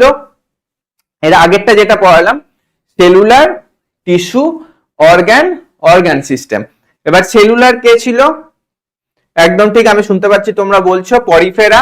তারপরে টিস্যু কে ছিল? মনে করো মনে করো, হ্যাঁ টিস্যু হয়ে গেল। তারপরে ছিল হচ্ছে অর্গান সিস্টেম। তো অর্গান সিস্টেম, অর্গান আর অর্গান সিস্টেম প্ল্যাটিয়াল মিনথিসের মধ্যে এসেছিল, আর তারপরের থেকে পুরোটা হচ্ছে অর্গান সিস্টেম। সিমেট্রি কি হলো? সিমেট্রিটা মনে করো, হ্যাঁ সিমেট্রিতে হচ্ছে পরিফেরা হচ্ছে ভেরিয়াস হয়ে গেল বা অ্যাসিমেট্রি, তারপরের দুটো হচ্ছে রেডিয়াল, তারপর থেকে প্রত্যেকটা বাইল্যাটারাল, শুধুমাত্র একাইনোডার্মাটা ছাড়া। তাও কি একাইনোডার্মাটা? বড় হয়ে যাওয়া, অর্থাৎ অ্যাডাল্ট একাইনোডার্মাটা। একাইনোডার্মাটার যেটা বাচ্চা অর্থাৎ লার্ভা, তারা কিন্তু আবার বাইল্যাটারাল সিমেট্রি। আশা করছি তোমরা বুঝতে পারছো। তো অ্যাকচুয়ালি এই চারটা এনসিইআরটি একদম লাস্টে রয়েছে, কিন্তু মানে প্রথমে বলে দেওয়া উচিত ছিল, সরি। তোমরা হয়তো খুঁজছো এটা কোথায় এটা কোথায়, আর কেউ যদি ভাবো নিজে থেকে লিখে নিয়েছো, কোনো ব্যাপার না, একবার লিখে নিয়েছো তো ভালোই হয়েছে। দেখো এই চ্যাপ্টারের একদম পেছনে যাও, ওখানে এটা দেওয়া আছে। এই চারটা হয়ে যাওয়া মানে কনসেপ্টটা ক্লিয়ার হয়ে যাওয়া, তারপরে জাস্ট কিছু এক্সট্রা বৈশিষ্ট্য মুখস্থ করতে হবে। তাহলে লেভেল অফ অর্গানাইজেশন আমরা বুঝলাম, আরেকটা বুঝলাম হচ্ছে আমরা সিমেট্রি। ওকে, তো এইবার আমরা দেখব হচ্ছে আরেকটা জিনিস, সেটা হচ্ছে ডিপ্লোব্লাস্টিক ট্রিপ্লোব্লাস্টিক অর্গানাইজেশন। এর ক্ষেত্রে কি হয় দেখো, ডিপ্লোব্লাস্টিক আর ট্রিপ্লোব্লাস্টিকের ক্ষেত্রে এখানে কি বলেছে যে যত ধীরে ধীরে অ্যাডভান্স হচ্ছে, হ্যাঁ যত ধীরে ধীরে অ্যাডভান্স হচ্ছে, তত আমরা কি দেখছি? তত আমরা দেখছি হচ্ছে যে ইসের ক্ষেত্রে মানে অ্যানিমাল গুলোর ক্ষেত্রে প্রথমে কি ছিল? সেলুলার লেভেল, তারপর সেলুলার লেভেলের পর আসলো টিস্যু লেভেল, টিস্যুর থেকে এলো হচ্ছে অর্গান লেভেল। হ্যাঁ বুঝতে পারছো তো সব? তো এইবার দেখো এই জায়গাটাতে তো ধীরে ধীরে যত উন্নত হচ্ছে তত আরো দেখছি আমরা সেলের যে আলাদা আলাদা, অর্থাৎ মানুষের ক্ষেত্রে দেখো কি হচ্ছে, কিছু সেল ডাইজেশনে কাজ করবে, মানে কিছু সেল স্পেশালাইজড হবে ডাইজেস্টিভ সিস্টেম তৈরির জন্য, কিছু সেল স্পেশালাইজড হবে লাংস এর জন্য অর্থাৎ রেসপিরেটরি সিস্টেমের জন্য, কিছু সেল স্পেশালাইজড হবে ব্লাড এর জন্য অর্থাৎ যেটা কানেকটিভ টিস্যুর জন্য, কিছু সেল স্পেশালাইজড হবে চোখের জন্য দেখার জন্য, কিছু সেল শোনার জন্য, কিছু সেল টেস্ট নেওয়ার জন্য। তো এই সবগুলো হচ্ছে কথা। তো তার মানে যত বেশি কমপ্লেক্সিটি আসছে তত বেশি সেলের ভ্যারাইটি আমরা দেখতে পাচ্ছি। টিস্যু এই চার ধরনেরই রয়েছে, কিন্তু সেলের যেটা ভ্যারাইটি সেটা অনেক বেশি। তো যখন কি হয়, একটা জাইগোট থেকে ধীরে ধীরে পুরো অ্যাডাল্টটা তৈরি হচ্ছে, পুরো আমরা মানুষ তৈরি হচ্ছে একটা সেল থেকে, তার মানে তত বেশি ভ্যারাইটি আসছে। যত বেশি ভ্যারাইটি আসছে মানে তত টাইপের অফ সেল। এবার অত টাইপের অফ সেল তৈরির জন্য কি হচ্ছে, যেটা একদম প্রথমে সেল তৈরির একদম প্রথমের দিকে যেখান থেকে সেলগুলো তৈরি হচ্ছে, যে সেলগুলো থেকে, তার মানে ওদের মধ্যেও ভ্যারাইটি আসা দরকার। তার মানে কি হয়, আমরা যখন দেখব যখন আমাদের এমব্রায়োনিক ফরমেশনটা হচ্ছে, অর্থাৎ জাইগোট থেকে ধীরে ধীরে এমব্রায়ো হচ্ছে, এমব্রায়ো থেকে আমরা অ্যাডাল্ট হচ্ছি, সেই সময় আমরা কি দেখি যে লেবার অফ ডিভিশন হয়ে যায়। হ্যাঁ ডিভিশন অফ লেবার হয়ে যায়, সরি ডিভিশন অফ লেবার হয়ে যায়। তো সেক্ষেত্রে কি হয়, কিছু সেল স্পেশালাইজড হয়ে যায় যে আমি এই জিনিসগুলো তৈরি করব এক্স ওয়াই জেড। এবার কিছু সেল স্পেশালাইজড হয়ে যায় যে আমি তাহলে এই জিনিসগুলো তৈরি করব এ বি সি। আর কিছু সেল স্পেশালাইজড হয়ে যায় যে আমি তাহলে এই জিনিসগুলো তৈরি করব যেটা 1 2 3। এবার এটা যে কোনো কিছু এপিথেলিয়াল হতে পারে, এই হতে পারে, জাস্ট এক্সাম্পল দিয়ে বলছি। এই যে স্পেশালাইজড হয়ে গেল বিভিন্ন আলাদা আলাদা সেলে, মানে আলাদা আলাদা গ্রুপে আর কি। তো এটা এমন ভাবে থাকে যে লেয়ার হিসাবে থাকে, তাহলে এটাকে আমরা তখন কি বলি, এবার আমাদের ক্ষেত্রে যেমন 3টে লেয়ার হয়ে যায়, এমব্রায়োনিক যখন ফর্মেশন হয় না তখন আমরা দেখবো আমাদের ক্ষেত্রে এরকম 3টা লেয়ার হয়ে যাচ্ছে। যেমন হচ্ছে এই যে জায়গাটা দেখো, যখন এমব্রায়োনিক ফর্ম হয় তখন দেখো এই যে বাইরে একটা একটোডার্ম, আর একটা হচ্ছে মাঝখানে হচ্ছে মেসোডার্ম, আর একদম ইসের দিকে হচ্ছে ভেতরের দিকে এন্ডোডার্ম। তো আমাদের ক্ষেত্রে এটা 3টে লেয়ার হয়ে গেল। ঠিক তেমন ভাবে কারোর আবার আমরা হচ্ছে সব থেকে উন্নত, তো যারা অবনত তাদের ক্ষেত্রে কটা লেয়ার থাকবে? 3টে থেকে একটা কম, অর্থাৎ ডবল লেয়ার থাকবে। তো ওরকমই আমরা কি দেখবো যে কিছু কিছু প্রাণীর মধ্যে ডবল লেয়ার থাকে, কিছু কিছু প্রাণীর মধ্যে 3টে লেয়ার থাকে। তো যাদের ডবল লেয়ার থাকে ওদেরকে কি বলবো তাহলে? ডিপ্লোব্লাস্টিক। আর যাদের 3টে লেয়ার থাকে ওদেরকে কি বলবো? ট্রিপ্লোব্লাস্টিক। এবার আমাদের ক্ষেত্রে কি কি লেয়ার গুলোর নাম বললাম যেগুলো স্পেশালাইজড হয়ে পরে বিভিন্ন তৈরি করবে, যেমন হচ্ছে দেখো আমাদের ক্ষেত্রে 3টে বললাম তো না, একটোডার্ম, মেসোডার্ম আর এন্ডোডার্ম। ওটা স্পেশালাইজড হয়ে আলাদা আলাদা জিনিস তৈরি করবে। সেটারই একটা এক্সাম্পল এখানে দিয়েছি যে এন্ডোডার্ম। এন্ডোডার্মের থেকে কি কি তৈরি হচ্ছে দেখো তোমরা, এখানে লাং সেল তৈরি হচ্ছে, হ্যাঁ এন্ডোডার্ম থেকে লাং সেল তৈরি হচ্ছে, তারপর হচ্ছে এখানে ডাইজেস্টিভ সেল তৈরি হচ্ছে, তারপর মেসোডার্ম থেকে কার্ডিয়াক মাসেল, স্কেলেটাল, এইসব রেড সেল এইসব তৈরি হচ্ছে। একটোডার্ম থেকে স্কিন সেল, নিউরাল এইসব কিছু তৈরি হচ্ছে। তার মানে কি হচ্ছে, এরা নিজেদের মধ্যে কাজ করার যে ডিভিশনটা সেটা আলাদা করে দিয়েছে। এন্ডোডার্ম বলে ঠিক আছে আমি এগুলো তৈরি করছি, মেসোডার্ম বলে ঠিক আছে আমি এগুলো করছি, একটোডার্ম বলে আমি এগুলো করছি। তার মানে যেহেতু আমরা বেশি কমপ্লেক্স, তো সেই জন্য এমব্রায়োনি যখন ফর্ম হচ্ছে সেই সময় ডিভিশন অফ লেবার আমরা দেখতে পাচ্ছি এইসব এইভাবে। তো এইটাই হচ্ছে আমরা যেটা এখন পড়ছি সেটা, যে আমাদের আমরা যেহেতু ট্রিপ্লোব্লাস্টি 3টে দেখলাম, যেহেতু আমরা অ্যাডভান্স, এবার যারা অতটাও অ্যাডভান্স না, যাদের এতটাও ডিভিশন অফ লেবার লাগবে না, হ্যাঁ তাদের ক্ষেত্রে আমরা কি দেখবো? ডিপ্লোব্লাস্টিক। এখানে দেখো animals in which cells are arrange in 2 embryonic layer, যেটা আমি বললাম যত কমপ্লেক্সিটি বাড়ছে অ্যানিমালের, তো এমব্রায়োনিক অবস্থা থেকেই তখন তাদের কি হবে, কোন সেল বা কোন সেলের লেয়ারটা কি তৈরি করবে সেগুলো ডিভিশন হয়ে যাচ্ছে। যেমন এর আগে আমি তোমাদেরকে এইটা দেখালাম যে এন্ডোডার্ম অনেকগুলো সেলের লেয়ার দিয়ে একটা লেয়ার যেটা তৈরি হচ্ছে যার নাম এন্ডোডার্ম, সেটা এইগুলো তৈরি করবে। যেটা মেসোডার্ম সেটা এইগুলো তৈরি করবে, যেটা এটা একটোডার্ম সেটা এইগুলো তৈরি করবে। তো সেটার উপর ডিপেন্ড করছে যে কোন সেলের লেয়ার দিয়ে কোনটা তৈরি হবে, সেটা হচ্ছে ডিভিশন অফ লেবার হচ্ছে। বুঝতে পেরেছো? তারপরে এখানে কি বলেছে, ওটা এমব্রায়োনিক স্টেজ থেকেই শুরু হচ্ছে। অ্যান এক্সটার্নাল একটোডার্ম, এবার যারা একটু কম কমপ্লেক্স, যেমন হচ্ছে ধরো হচ্ছে এই যে যারা কম কমপ্লেক্স তাদের তো 3টে লেয়ার দরকার নেই, তাদের 2টো লেয়ার দিয়ে ওই ডিভিশনটা হয়ে যাচ্ছে। তো তাদের 2টো লেয়ার যেহেতু থাকবে ওদেরকে আমরা কি বলবো? ডিপ্লোব্লাস্টিক। কি কি লেয়ার থাকবে?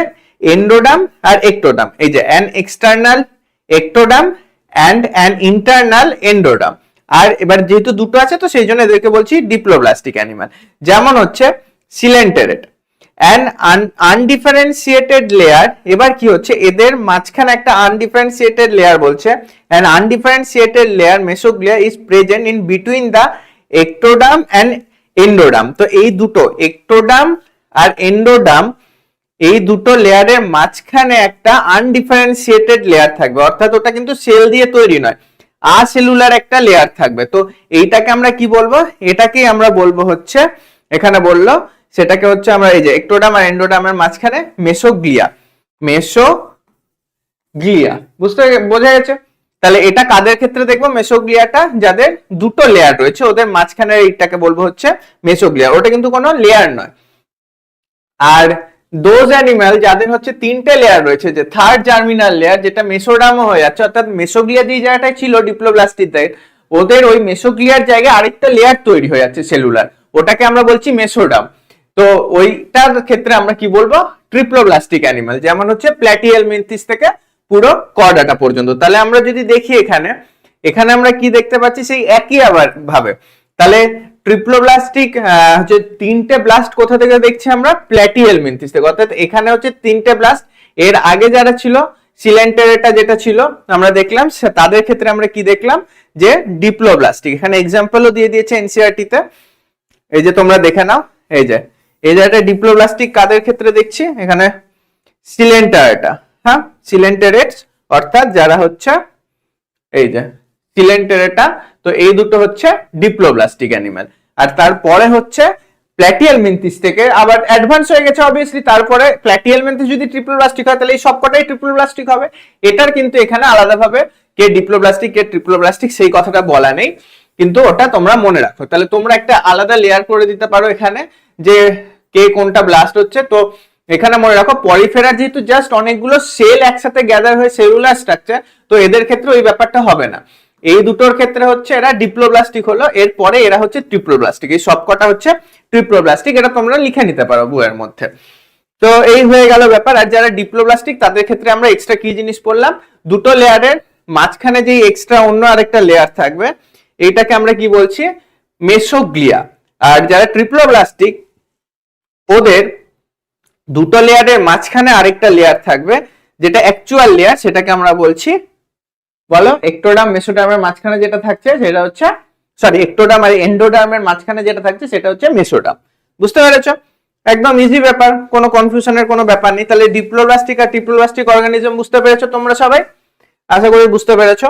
তো এইখানে তোমরা দেখতে পাচ্ছ যে এই যে দুটো ছবি, এইখানে দেখো একটা ডিপ্লোব্লাস্টিক আর একটা ট্রিপ্লোব্লাস্টিক। এখানে দেখো এই বাইরের লেয়ার, সেটাকে আমরা কি বলবো, সেটা হচ্ছে একটো অর্থাৎ বাইরে, আর ভেতরে যেটা অর্থাৎ এন্ডো সেটা হচ্ছে এই ভেতরের লেয়ারটা। তো ডিপ্লোব্লাস্টিকের ক্ষেত্রে দুটো লেয়ার রয়েছে, আর ট্রিপ্লোব্লাস্টিকের ক্ষেত্রে দেখো এই বাইরেরটা হয়ে গেল একটোডার্ম, আর ভেতরের যে লেয়ারটা এটা হয়ে গেল এন্ডোডার্ম।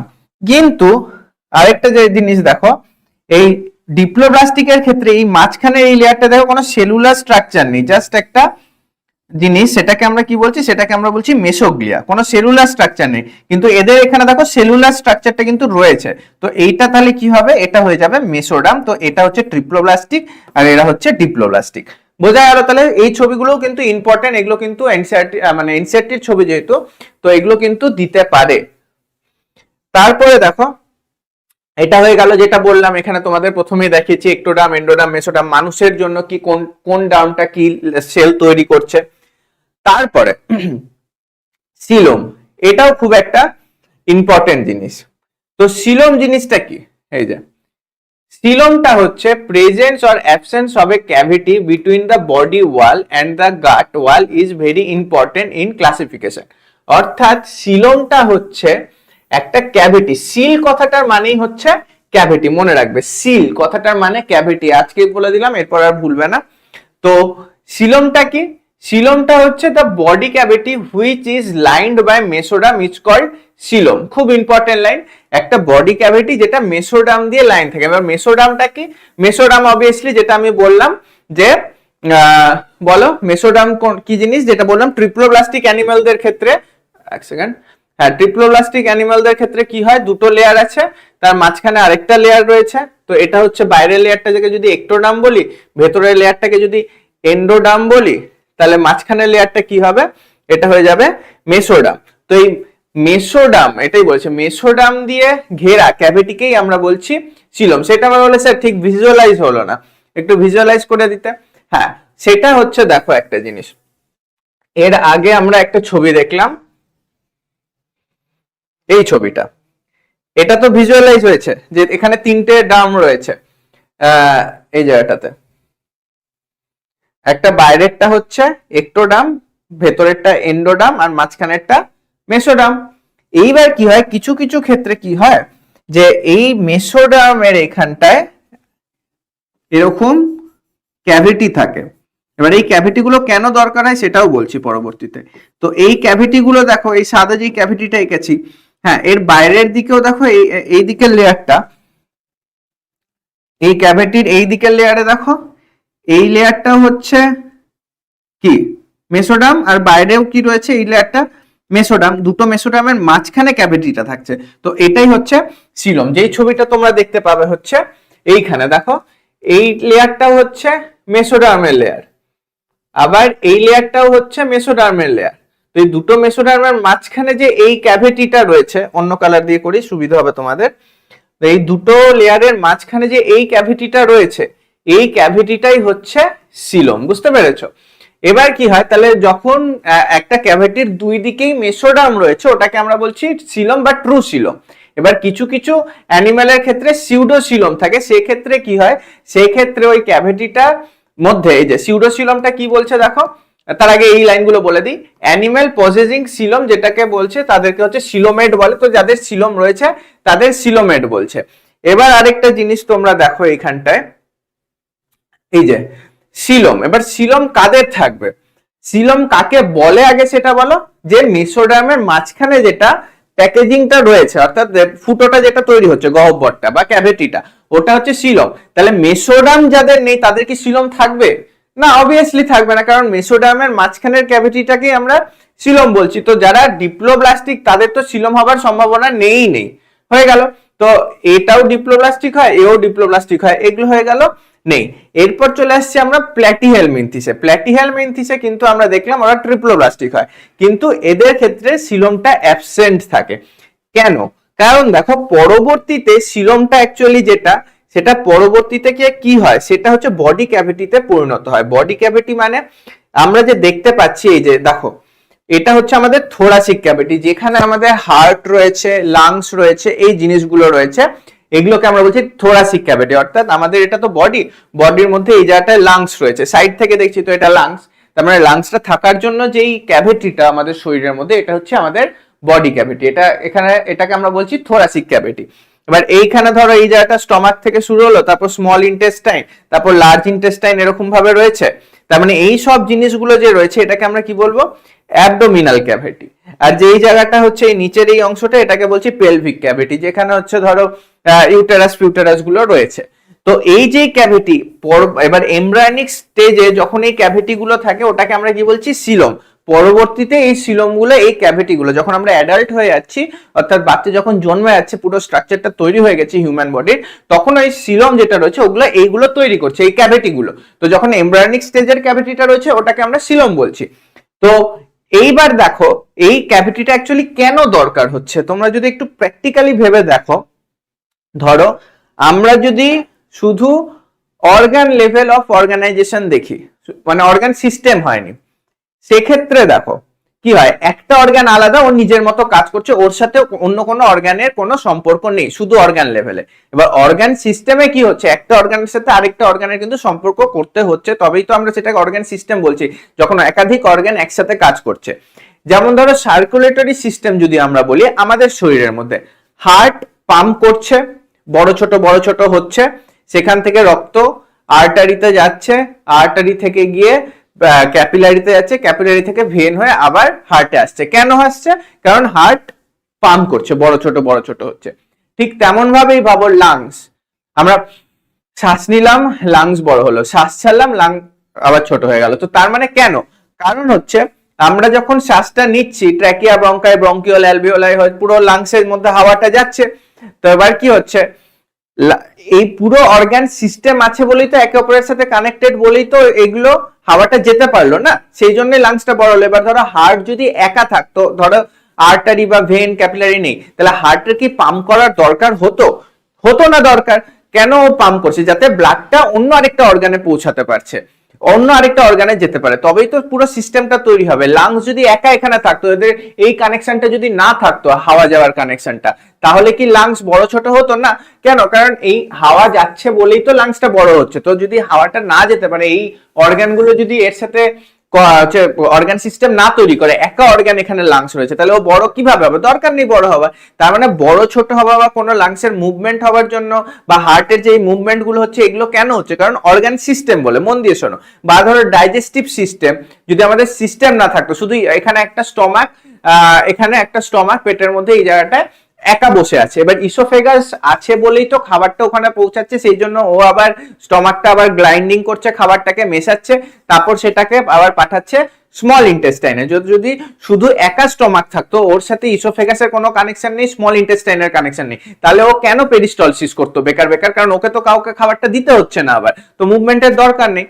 তো তাহলে মুভমেন্ট কখন দরকার? যখন আমরা দেখছি অর্গান সিস্টেম আসছে, তাহলে অর্গান সিস্টেম হলেই মুভমেন্টের দরকার। এইবার ধরো এটা হার্ট, এই আমার মুঠিটা ধরে নাও হার্ট, এবার এরকম বড় ছোট হচ্ছে। এবার একে যদি আমি সলিড একটা জিনিসের মধ্যে এরকম রাখলাম, কোনো ক্যাভিটি নেই, জাস্ট সলিড, তাহলে বড় হতে পারবে? তোমরা নিজেরা করে দেখো, হার্ট এবার কিন্তু বড় হতে পারছে না। কিন্তু একটা ক্যাভিটির মধ্যে রাখলাম, বড় ফুটো করলাম, বড় গহ্বর করলাম, বড় ক্যাভিটি করলাম, তাহলে আবার বড় ছোট হচ্ছে। তার মানে বড় ছোট হচ্ছে, অর্থাৎ মুভমেন্টের কেন দরকার, কারণ অর্গান সিস্টেম রয়েছে, আর অর্গান সিস্টেম হলে আমার এই ক্যাভিটিটার দরকার হচ্ছে যাতে একে অপরের সাথে কানেকশন করতে পারে। বুঝতে পারলে কি বললাম? তো যেহেতু যাতে কানেকশন করতে পারে, তার ফলে এবার তোমরা একটা জিনিস দেখো, যখনই আমরা দেখব এখানে অর্গান সিস্টেম পুরোপুরি ভাবে চলে এসছে, তখন আমরা দেখছি এখানে প্রথম সিউডোসিলম চলে আসলো। এবার সিউডোসিলম কি সেটা বলছি, সেটাও এক ধরনের ক্যাভিটি। মোটমাট আমাদের ক্যাভিটিটা কেন দরকার হলো আমি এতক্ষণ তোমাকে ওটা বোঝালাম, যাতে পুরোপুরি মুখস্থ না করতে হয়। কেন ক্যাভিটির দরকার হলো? কারণ অর্গান সিস্টেম পুরোপুরি ভাবে এখানে চলে এসছে, কারণ অর্গান সিস্টেম এসছে বলেই এখন অর্গানগুলোর মুভমেন্ট করার দরকার।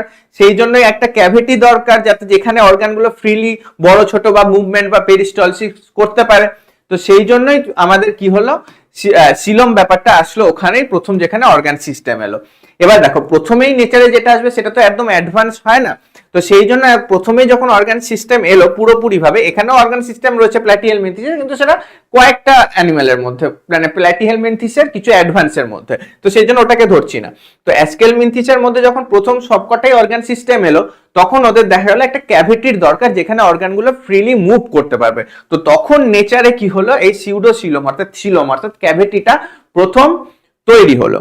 এবার সিউডোসিলম কাকে বলবো? সিউডোসিলমটা হচ্ছে এখানে বলেছে দেখো, এই জায়গাটা, এটা হলো সিলম। সিলমের এক্সাম্পল দিয়েছে, in some animal the body cavity is not lined by mesoderm. এবার সিলম কাকে বললাম না, যখন মেসোডাম দিয়ে ঘেরা থাকবে ওটাকে সিলম বলছি, ট্রু সিলম। কিন্তু কিছু কিছু ক্ষেত্রে কি হচ্ছে, মেসোডাম দিয়ে ঘেরা থাকে না, বরং মেসোডামটা কি হয়, কিছু স্ক্যাটার্ড পাউচ হিসাবে বিক্ষিপ্ত ভাবে থাকে। যেমন দেখো এরকম ভাবে মেসোডামটা এখানে রয়েছে, এটা একটা, এটা একটা, এটা একটা, এটা একটা। তার মানে বাকি যেই ফাঁকা জায়গাটা থাকলো এখানে, এই যে ফাঁকা জায়গাগুলো থাকলো, এই ফাঁকা জায়গা অর্থাৎ এই ক্যাভিটি গুলোকে আমরা বলছি সিউডোসিলম। কেন? কারণ এই ক্যাভিটিটার বাইরে দেখো এটা কি, এটা হচ্ছে একটোডাম, আর এটা কি, এটা হচ্ছে এন্ডোডাম। তার মানে এই ক্যাভিটিটার বাইরে এইখানে একটোডাম রয়েছে আর এখানে এন্ডোডাম রয়েছে, আর এই একটোডাম এন্ডোডামটা মাঝখানে যে এই ক্যাভিটিটা, এটা হচ্ছে সিলোম। কিন্তু আমরা জেনারেলি সিলোম কি পড়লাম, সিলোমে এটাই দেখলাম, সিলোমের বাইরেও মেসোডাম থাকবে আবার ভেতরেও মেসোডাম থাকবে, আর ভেতরে যে এই ক্যাভিটিটা এটাকে সিলোম বলবো, ট্রু সিলোম। কিন্তু এখানে তো তা হচ্ছে না, এখানে আমরা দেখছি বাইরে একটোডাম ভেতরে এন্ডোডাম, আর এইটা হচ্ছে ক্যাভিটিটা। তো সেই জন্য এটাকে আমরা বলছি সিউডোসিলম, কারণ এর বাইরে ভেতরে মেসোডাম নেই। আর এটাকে ট্রু সিলোম বলছি কারণ এর বাইরে আর ভেতরে মেসোডাম রয়েছে। বোঝা গেছে? তো এই জন্য এটাকে সিলম বললাম। আর সিলম মানে কি বল, মানে সিউডোসিলম বললাম। আর সিউডোসিলম বা সিলম কেন দরকার হয় বললাম, কারণ যখন আমরা দেখছি অর্গান সিস্টেম লেভেল অর্গানাইজেশন এলো, তখন অর্গানগুলোর মুভমেন্টের জন্য একটা স্পেস দরকার, ওই স্পেসটাই হচ্ছে এই সিলম। সেই জন্য দেখো, এবার দেখো মুখস্থ কিন্তু মানে করতে তো হবে, অ্যানিমাল কিংডম চ্যাপ্টারটা ওরকমই, কিন্তু সিউডোসিলম বা সিলম সবার প্রথমে কখন আসছে, যখন যেই অ্যানিমালের মধ্যে আমরা দেখবো পুরোপুরি ভাবে অর্গান সিস্টেম এসছে, তখন আসলো সিউডোসিলম। আর তারপরে একবার যখন সিউডোসিলম এলো, এবার ওটা একটু পরবর্তী ফাইলামে অর্থাৎ অ্যাস্কেলমিনথিসের পরে অ্যানেলিডার ফাইলামে গিয়ে কি হয়ে গেল, ওটা হয়ে গেল সিলোমেট, মানে এটা আরেকটু অ্যাডভান্স হয়ে গেল। আর একবার যখন অ্যাডভান্স হয়ে যায় কিছু, এবার অবভিয়াসলি তারপরে যে অ্যানিমেল গুলো আসবে ওরা তো আরো অ্যাডভান্স হবে, তো অবভিয়াসলি তারপরে প্রত্যেকটাতেই কিন্তু সিলোমেট হবে, অর্থাৎ ট্রু সিলম আছে অ্যানেলিডার পর থেকে। বোঝা গেল? তাহলে আমরা এতক্ষণে কি দেখলাম, তিনটে জিনিস দেখে নিয়েছি, লেভেল অফ অর্গানাইজেশন দেখলাম, সিমেট্রি দেখলাম, আর সিলোম দেখলাম। এই তিনটা আশা করি মুখস্থ হয়ে গেছে। অ্যাসিলোমেট কারা হবে, যাদের মধ্যে হচ্ছে সিলোমটা নেই, যেমন হচ্ছে প্ল্যাটিহেলমিনথ। সেখানে দেখো বলেই দিয়েছে যে অ্যাসিলোমেট কারা হবে, অ্যাসিলোমেট যাদের মধ্যে সিলোমটা নেই, যেমন প্ল্যাটিহেলমিনথ। সেখানে অ্যাসিলোমেটের ছবি দিয়েছে, এই ছবিটা এর আগেও তোমাদেরকে পড়িয়েছি। যেমন হচ্ছে দেখো এই যে এই ছবিটা এখানে করালাম, এদের মধ্যে যদি ক্যাভিটিটা থাকতো তাহলে সিলোমেট হতো, কিন্তু এখানে তো কোনো ক্যাভিটি নেই না, সেই জন্য এরা ট্রিপ্লোব্লাস্টিক হলো, কিন্তু অ্যাসিলোমেট। যেমন হচ্ছে একদম এই জায়গাটায় দেখানো সিলম, এই যে এত দূর পর্যন্ত প্ল্যাটিহেলমিনথিস পর্যন্ত কিন্তু সিলমটা অ্যাবসেন্ট। তো সিলমের ব্যাপারটা হয়ে গেল। এরপর আমরা চলে আসছি সেগমেন্টেশন। হ্যাঁ, সেগমেন্টেশন মানে হচ্ছে খন্ড খন্ড, অর্থাৎ কোন একটা অ্যানিমেল রয়েছে তাদের মধ্যে আমরা এই খন্ড খন্ড ভাবটা দেখতে পাচ্ছি কিনা। আর যখন খন্ড খন্ড ভাবটার মধ্যে অর্থাৎ প্রত্যেকটা খন্ডে দেখবো যে একই জিনিস প্রায় রিপিট হচ্ছে, সেটাকেই আমরা বলবো হচ্ছে মেটামেরিজম। তো সেগমেন্টেশন কি বলেছে, in some animal body is externally and internally divided into segment which with a serial repetitive of the of at least some organ। তো কিছু অর্গান, যেটা আমি বললাম ভেতরেও যখন কিছু অর্গানের রিপিটেশন দেখব, তো ওইটা আর বাইরেও যখন খন্ড খন্ড রয়েছে ওটাকে আমরা বলছি সেগমেন্টেশন। ফর এক্সাম্পল যেমন হচ্ছে বলেছে earthworm in body shows this pattern called metameric segmentation. এবার এদেরকে মেটামেরিক কেন বলছি, কারণ এদের ক্ষেত্রে আমরা দেখছি এই যে সেগমেন্টেশন বলেছে, যে সেগমেন্টেশনটা কি দেখো, segmentation is the division of body into series of repetitive unit. যেটা বললাম রিপিটেটিভ ইউনিট কিছু থাকবে আর খন্ড খন্ড থাকবে, may or may not be similar structure or function seen in many animals. হলো। আর মেটামেরিজম কাকে বলবো, যখন metamerism biologically phenomenon where the body is made up of আচ্ছা linear series of similar segment, যখন সিমিলার সেগমেন্টই বারবার বারবার রিপিট হবে ওটাকে বলছি মেটামেরিজম। অর্থাৎ সেগমেন্টেশনে হচ্ছে যখন বডিটা খন্ড খন্ড বাইরে থেকে দেখছি আর কিছু অর্গান হয়তো রিপিট করছে কিছু জিনিসপত্র, সেটা হচ্ছে সেগমেন্টেশন হয়ে গেল। আর যখন পুরো সিমিলার সেগমেন্টই রিপিট করবে তখন সেটাকে বলছি মেটামেরিজম হয়ে গেল।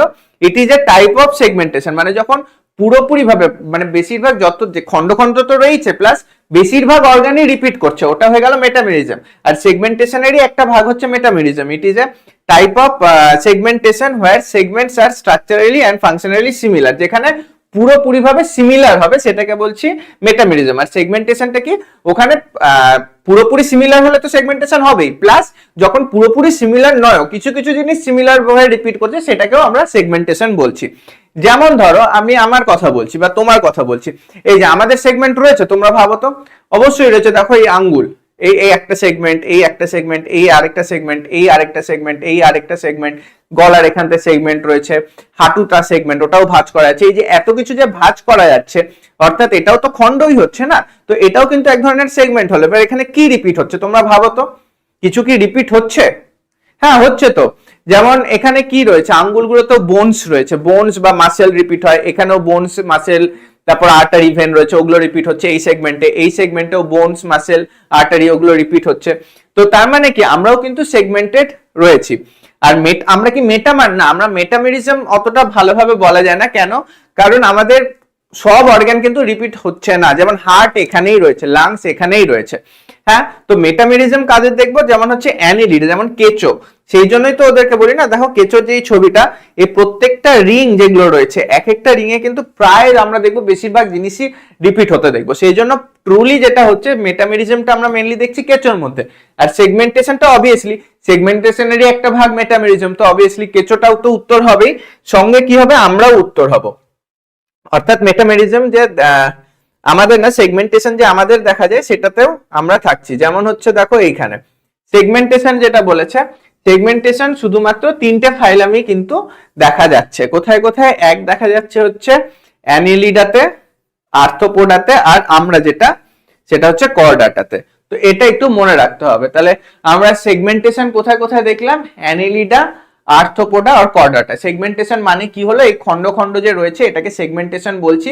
আর যখন সেগমেন্টেশন খুব বেশি হাই লেভেলে হচ্ছে অর্থাৎ প্রতিটা খন্ডে প্রায় একই জিনিস রিপিট হচ্ছে সেটাকে আমরা মেটামেরিজম বলছি। তো মেটামেরিজমটা কি হলো, এক টাইপের সেগমেন্টেশনই হচ্ছে। আশা করি বোঝা গেল। তো এরপর আমরা চলে আসছি হচ্ছে নোটোকর্ডে। নোটোকর্ড কি? Notochord is mesodermally derived rod like structure. তার মানে এটা তৈরি কোথা থেকে হচ্ছে সেটাই বলে দিয়েছে, যে মেসোডার্ম যে রয়েছে মেসোডার্ম থেকে নোটোকর্ডটা তৈরি হচ্ছে, যেটা rod like structure form on the dorsal side. এবার ডরসাল সাইড মানে আমাদের এই সামনের দিকের যেটা সাইড এটাকে আমরা বলি ভেন্ট্রাল সাইড। কিভাবে মনে রাখবে, সামনে ভুঁড়ি রয়েছে তো ভুঁড়ি মানে হচ্ছে ভেন্ট্রাল, তো সামনের দিকের সাইডটা হচ্ছে ভেন্ট্রাল সাইড আর পিছনে পিঠের দিকের সাইডটা হচ্ছে ডরসাল সাইড। তো মেসোডার্মালি অরিজিন রড লাইক স্ট্রাকচার যেটা form dorsal side during embryonic period, শুধুমাত্র এমব্রায়োনিক পিরিয়ডের সময় আমরা দেখতে পাচ্ছি এটাকে বলছে। বাট সব ক্ষেত্রে কিন্তু সেটা হয় না, এক্সেপশন অবশ্যই রয়েছে। জেনারেলি এমব্রায়োনিক পিরিয়ডের সময়, ডেভেলপমেন্টের সময় হচ্ছে কিছু কিছু অ্যানিমেলে, তো এটাকে আমরা বলছি নোটোকর্ড। তো অ্যানিমাল উইথ নোটোকর্ড তাদেরকে আমরা কর্ডেট বলি। তো যেসব অ্যানিমালের মধ্যে নোটোকর্ড থাকে তাদেরকে আমরা বলছি, অর্থাৎ এমব্রায়োনিক পিরিয়ডের সময় দেখতে পাচ্ছি, তাদেরকে আমরা বলছি notochord. Those animal which do not form this structure তাদেরকে আমরা বলি হচ্ছে নন কর্ডেট। বুঝতে পেরেছো? তো যাদের রয়েছে তাদেরকে আমরা বলছি কর্ডেট, মানে নোটোকর্ড যাদের রয়েছে তাদেরকে বলছি কর্ডেট, আর যাদের নেই তাদেরকে বলছি নন কর্ডেট। বোঝা গেল? হ্যাঁ, তো তারপর দেখো এই জায়গাটায় আমরা একটা ছক দিয়েছে যেটাও খুব ইম্পর্টেন্ট। তো আলটিমেটলি আমরা এবার দেখবো কর্ডেট আর নন কর্ডেট। তো এইখানে যে ফাইলাম গুলো দেখলাম না, তার মানে কি হচ্ছে, এই প্রত্যেকটা ফাইলামের এতদূর পর্যন্ত এরা হচ্ছে নন কর্ডেট, অর্থাৎ এই পুরোটা পরিফেরা থেকে হেমিকর্ডাটা এদের কিন্তু নোটোকর্ড নেই, তো রে হয়ে গেল নন কর্ডেট। আর তারপরে শুধুমাত্র এটা যেটা হচ্ছে কর্ডাটা, এদের কিন্তু নোটোকর্ডটা রয়েছে, তো সেটা হয়ে গেল কর্ডাটা, যাদের নোটোকর্ড রয়েছে। এবার হচ্ছে ক্লাসিফিকেশন অফ অ্যানিমেল। তো অ্যানিমেলের ক্লাসিফিকেশনটা আমরা কিভাবে করলাম, তাহলে এবার দেখো এখানে সেই একই জিনিস আবার রিপিট হবে এনসিইআরটির এই চার্টটাতে। সেটা কি কি? একটা হচ্ছে অ্যানিমেল রয়েছে যেগুলো মাল্টিসেলুলার হয়। এবার তাদের মধ্যে কি হচ্ছে সেলুলার লেভেল। সেলুলার লেভেল কে ছিল বলো? মনে করো একদম প্রথমে পরিফেরা ছিল শুধু, হ্যাঁ, তো ওরা অ্যাসিমেট্রিও ছিল, আর কি ছিল, অ্যাসিলোমেটও ছিল, আর পরিফেরা হয়ে গেল। এরপর হচ্ছে টিস্যু লেভেল কে ছিল মনে পড়ছে? পরের দুটো ছিল, অর্থাৎ নিডারিয়া টিনোফোরা। আর তারা কি ছিল? তারা রেডিয়ালও ছিল, অ্যাসিলোমেটও ছিল। অ্যাসিলোমেট তো হবে কারণ এরা ডিপ্লোব্লাস্টিক ছিল। এবার ডিপ্লোব্লাস্টিকের মধ্যে তো আর সিলম আসবে না, কারণ সিলম মানেই আমরা কি বলছি, ট্রু সিলমটা কি? ট্রু সিলম হচ্ছে যখন বাইরের থেকেও মেসোডাম আর ভেতরের দিকেও মেসোডাম, ওই ক্যাভিটিটার, তো ওটাকে আমরা বলবো ট্রু সিলম। তো এই দুটো হয়ে গেল। তারপরে হচ্ছে বাইল্যাটারাল যেগুলো রয়েছে, বাইল্যাটারাল সিমেট্রি, ওদের মধ্যে উইদাউট বডি ক্যাভিটি, অর্থাৎ সিলোমেট মানে সিলম নেই, সেটা হচ্ছে প্ল্যাটিহেলমিনথিস। আর তারপর সিউডোসিলম রয়েছে, সেটা অ্যাসকেলমিনথিস। আর সিলোমেটের মধ্যে অ্যানিলিডা থেকে কর্ডাটা। তো বোঝা গেল এতটা? তাহলে আমাদের কিন্তু এতক্ষণে আমরা কি দেখছি এই চার্টে, এক সেকেন্ড, এই চার্টের আমরা অর্ধেকটা কিন্তু হয়ে গেল, অর্থাৎ আমরা সেগমেন্টেশন পর্যন্ত পড়ে নিয়েছি। এরপর আমরা এই চার্টটাই এখন ভালো মতো মুখস্থ করব পুরোটা। এরপর চলে আসছে ডাইজেস্টিভ সিস্টেম। ডাইজেস্টিভ সিস্টেম কি? অর্থাৎ বাইরে থেকে যে আমরা তো হেটেরোফাইল, অর্থাৎ অন্যের উপর, অটোট্রপিক তো নয়, আমরা হেটেরোট্রপিক, অর্থাৎ আমরা কি অন্যের উপর ডিপেন্ড করছি। আমরা খাবারটা যে খাই সেটা অন্যের উপর ডিপেন্ড করে, অর্থাৎ অটোট্রপ যেগুলো তৈরি করছে সেগুলো আমরা খাচ্ছি, অথবা অটোট্রপকে খেয়ে যে অ্যানিমেল গুলো রয়েছে ওদেরকে খেয়ে আমরা বেঁচে আছি। তো ওই খাওয়ার যে ব্যাপারটা, অর্থাৎ খাবারটা খেলাম, যে অর্গানিক কেমিক্যালটা খাচ্ছি, তারপরে ওই অর্গানিক কেমিক্যালটা খাওয়ার পর সেটা যে ম্যাক্রোমলিকুল ছিল, মাইক্রোমলিকুল হচ্ছে, সেটা আমাদের শরীরের মধ্যে অ্যাবজর্ব হচ্ছে, এই পুরো ব্যাপার যেটা, সেইটাকে আমরা বলছি ডাইজেশন। তো পরিফেরার ক্ষেত্রে এরকম ডাইজেস্টিভ সিস্টেম যেটা, সেটা কিন্তু অ্যাবসেন্ট। এবার দেখো একটা জিনিস, যাদের মধ্যে অর্গান সিস্টেম নেই তাদের মধ্যে কি কোনো সিস্টেম থাকতে পারে? পুরো কমপ্লিটলি ভাবে থাকবে না। তো অর্গান সিস্টেম আমরা কোথায় পাচ্ছি? পিওরলি ভাবে। অর্গান সিস্টেম আমরা প্রথম পাচ্ছি পিওরলি ভাবে সবকটা অ্যানিমালের যেটা থাকবে সেটা হচ্ছে অ্যাসকেলমিনথিস, কারণ প্ল্যাটিহেলমিনথিসের মধ্যেও কিন্তু অর্গান সিস্টেম রয়েছে, কিন্তু সব প্ল্যাটিহেলমিনথিসে নেই। তো সেই জন্য দেখো ওইখানটাতে যেগুলো নিডারিয়া টিনোফোরা প্ল্যাটিহেলমিনথিস রয়েছে তাদের ক্ষেত্রে কিন্তু ডাইজেস্টিভ সিস্টেমটা ইনকমপ্লিট। যেই অর্গান সিস্টেম এলো তখন কমপ্লিট ডাইজেস্টিভ সিস্টেম হয়ে গেল প্রত্যেকটা। আর কমপ্লিট ডাইজেস্টিভ সিস্টেম বলতে কি বোঝাচ্ছে? একদম প্রথমেই বললাম যে একটা মুখ থাকবে আর অ্যানাস থাকবে, অর্থাৎ একদিক দিয়ে খাবারটা ঢুকবে আর যেই খাবারগুলো ডাইজেশন হলো না সেগুলো অ্যানাস দিয়ে, অর্থাৎ পটির মাধ্যমে বেরিয়ে যাবে, অর্থাৎ মুখ দিয়ে ঢুকছে আর অ্যানাসের মাধ্যমে বেরোচ্ছে, সেটাকে আমরা বলছি কমপ্লিট। তো প্রথম যেটাই আসলো অর্গান সিস্টেম সেখানেই আমরা দেখলাম কমপ্লিট। এবার সার্কুলেটরি সিস্টেম, তো যাদের অর্গান সিস্টেম নেই তাদের সার্কুলেটরি সিস্টেম থাকবে না। এবার অ্যাসকেলমিনথিসের থেকে অ্যানিলিডা কেন বেশি অ্যাডভান্স? কারণ দেখো অ্যাসকেলমিনথিসের কিন্তু সার্কুলেটরি সিস্টেমও নেই, আবার রেসপিরেটরি সিস্টেমও নেই। অ্যানিলিডা দেখো এই সার্কুলেটরি সিস্টেম কিন্তু প্রেজেন্ট, অর্থাৎ অ্যানিলিডার মধ্যে আমরা প্রথম সার্কুলেটরি সিস্টেম পেলাম। তারপরে অ্যানিলিডার থেকে আর্থ্রোপোডা কেন অ্যাডভান্স বলি, কারণ আর্থ্রোপোডার মধ্যে দেখো রেসপিরেটরি সিস্টেম কিন্তু প্রথম প্রেজেন্ট পেলাম, যেটা কিন্তু আবার ইসের মধ্যে অ্যানিলিডার মধ্যে কিন্তু নেই। তো এটা কিভাবে মনে রাখবে, এরকম মনে রাখবে ডিসিআরটা হচ্ছে এএএ, মানে হচ্ছে দেখো ডি সি আর এ এ তিনটে। তো মানে কি, মানে হচ্ছে দেখো তিনটে এ মানে কি, অ্যাস্কেলমিনথিস, অ্যানিলিডা, আর্থ্রোপোডা। এটা তো পরপর মনেই থাকবে, কারণ লেকচারের শুরুতেই বলেছি এটা পরপর কিন্তু মুখস্থ করতে হবে এই নামগুলো, পরিফেরা থেকে কর্ডাটা পর্যন্ত। তো এইবার দেখো প্রথম এ মানে হচ্ছে কি অ্যাস্কেলমিনথিস, অ্যাস্কেলমিনথিসে কি ডাইজেস্টিভ সিস্টেমটা কমপ্লিট হলো, সেই জন্য ডি। তারপরের এটার মানে কি অ্যানিলিডা, ওখানে সার্কুলেটরি সিস্টেমটা কমপ্লিট হলো সেই জন্য সি। আর তারপরেরটার মানে কি, পরের এটা মানে হচ্ছে আর্থ্রোপোডা, যেখানে আমরা দেখছি রেসপিরেটরি সিস্টেমটা এলো, তার মানে কমপ্লিট এখানে দেখছি ক্রসিং হচ্ছে, তারপর প্রেজেন্ট এটা প্রথম এলো, তারপর এটা প্রেজেন্ট, মানে এই ক্রসের একটা ব্যাপার আছে। তিনটে এ এর মধ্যে আমরা কিন্তু প্রথম এটা দেখলাম। তো এরকমও এমসিকিউ আসতে পারে যে প্রথম রেসপিরেটরি সিস্টেম কোথায় প্রেজেন্ট হলো, তো প্রথম দেখতে পাচ্ছি আমরা আর্থ্রোপোডার মধ্যে। তো মনে থাকবে। আর একবার যখন কোনো কিছু চলে আসে তারপর সেটা নিশ্চয় অনুন্নত, মানে পরের ফাইলাম গুলো অবভিয়াসলি তার থেকে বেশি উন্নত, তো তাদের পরের ফাইলাম গুলো প্রত্যেকটাই কমপ্লিট বা প্রেজেন্ট হবে, যেটা অ্যাকচুয়ালি হচ্ছে দেখে নাও। তাহলে বুঝতে পারলে, তাহলে এই চার্টটা আশা করি তোমরা পুরোটা বুঝতে পেরেছো। এবার বোঝা যখন হয়ে গেছে, এইবার কিন্তু তোমাদেরকে মুখস্থ করতে হবে। অ্যানিম্যাল কিংডম চ্যাপ্টারটাতে কিন্তু একটু কষ্ট করতে হবে, কারণ অনেক কিছু রয়েছে। তো এবার আমি বলবো ভিডিওটা পজ করো, ভিডিওটা পজ করে এই চার্টটা দেখো, এখনই মুখস্থ করো, এখনই মুখস্থ করে কিন্তু এইটা তোমরা নামিয়ে দাও। হ্যাঁ, একবার না দেখে লেখো, তারপরে দেখবে খুব সোজা লাগবে। তো এই হচ্ছে ব্যাপার। এরপর আমরা চলে আসছি আমাদের প্রথম ফাইলামে। প্রথম ফাইলাম কি, প্রথম ফাইলাম হচ্ছে Porifera. Member of this phylum are commonly known as sponges. তো এই ফাইলামের যে মেম্বার তাদেরকে আমরা কি বলছি, স্পঞ্জ।